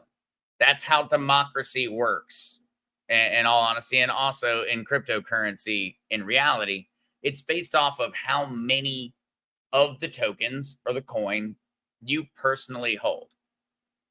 And so what they're propositioning is that the people that have the most money get to buy the most tokens and control the vote. Even their idea where it sounds good doesn't sound good when you think about it. And so I am definitely sitting back, and I'm going to need to go back through and listen to the entire conversation. I was going very much in a different direction But in all honesty, I don't think that there was anything too surprising that came out of the conversation. It's not surprising. Ultimately, they were not going to release something that we could make a buttload of money on.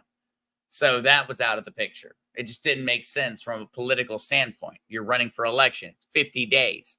You don't have time to have some kind of investment deal fail. So it wasn't going to be something where we got to make a bunch of money real quick. That wasn't on the table.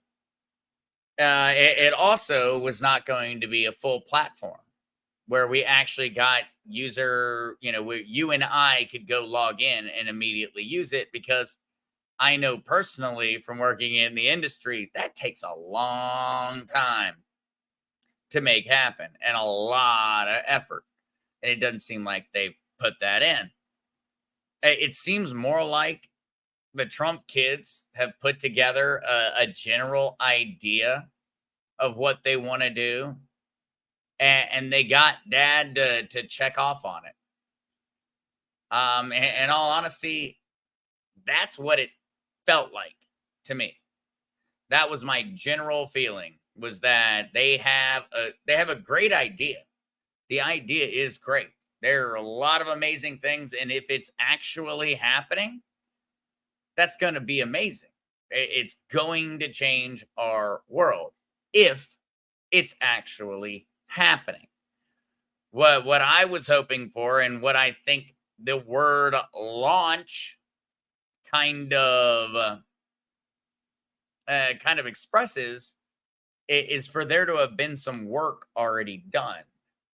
If you're launching something, work has been done. And in my mind, they more should have said, hey, we're going to announce the beginning of a new crypto platform. That would have been more accurate terminology.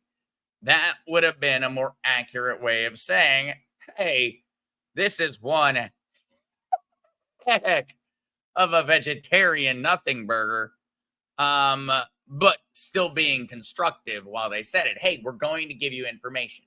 Hey, President Trump is behind us. Hey, here are a few different things that we're going to do. That would have worked. That would have worked extremely well. I would have been very excited for that. That would have been enough. That would have been enough. Hey, we're working towards this. This is what we know so far, and this is what we plan on accomplishing. That would have been another way of saying, hey, we're building our way towards a new financial system. That would have made sense. But their system right now means only accredited investors are allowed to buy the token. So you and I are not allowed. Do you know what it requires to be an accredited investor? I don't have enough money to pay for the swear jar. And so it's a freaking lot of money. You have got to have a lot of money sitting in a bank account in order to be an accredited investor. That is BS. Absolute BS for them to say that we are not allowed to buy. I mean, absolute.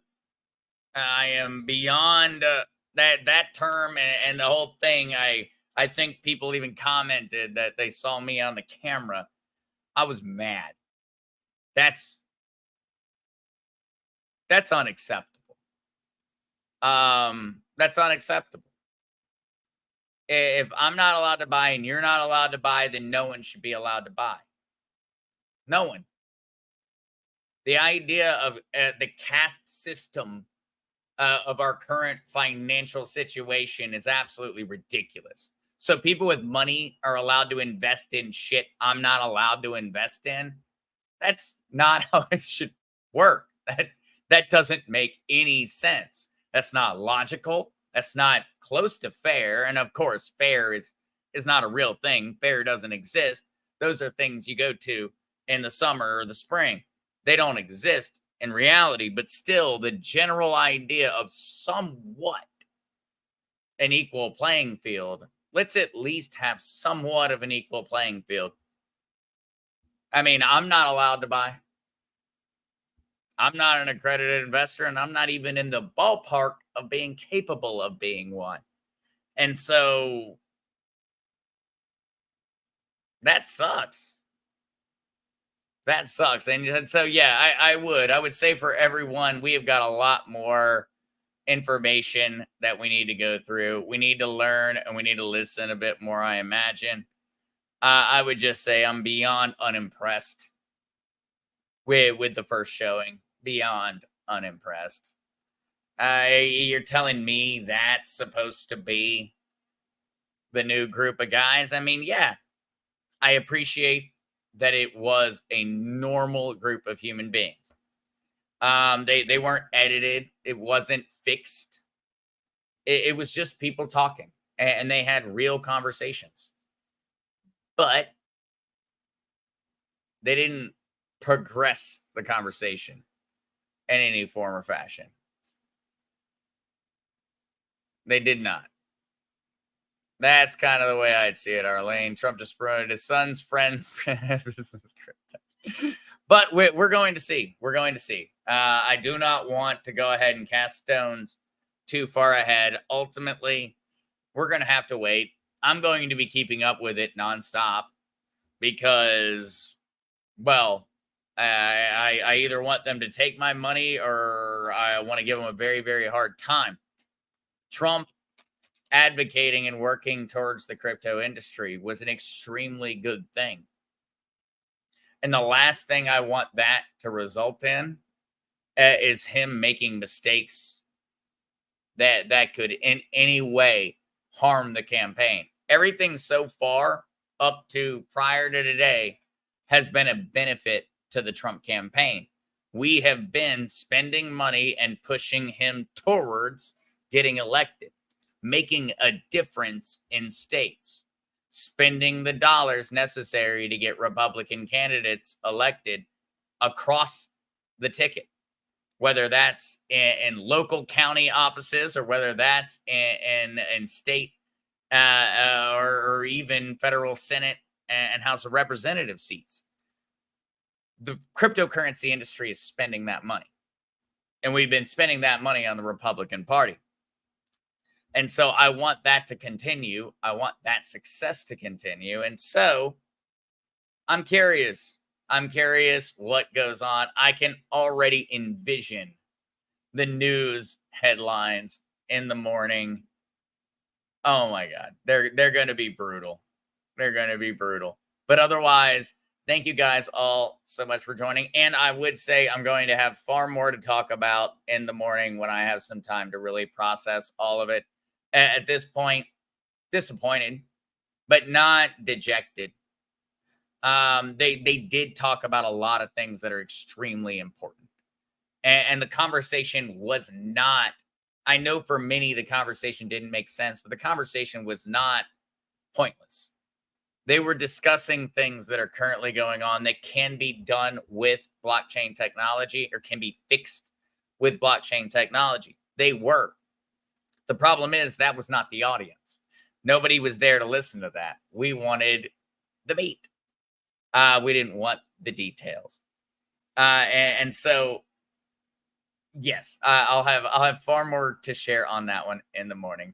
Otherwise, love you guys. Thank you so much for joining this evening. Thank you for everybody that was new coming in. And I would absolutely give a huge salute to Kukla and Jeremy and Mile High Trish, who battled like warriors this evening to keep chat civil. And so thank you guys so much on that one. And we're going to have a lot to talk about come tomorrow. So please do tune in. I will be going on a few different channels and posting those around on the socials tomorrow, because I know that I already have a very, very booked schedule of folks that would like to learn and understand more about what's going on here. And so I'll be talking to you very soon. Otherwise, the original Mark Z will be back in his normal seat tomorrow morning at 10 a.m. And so, night, y'all.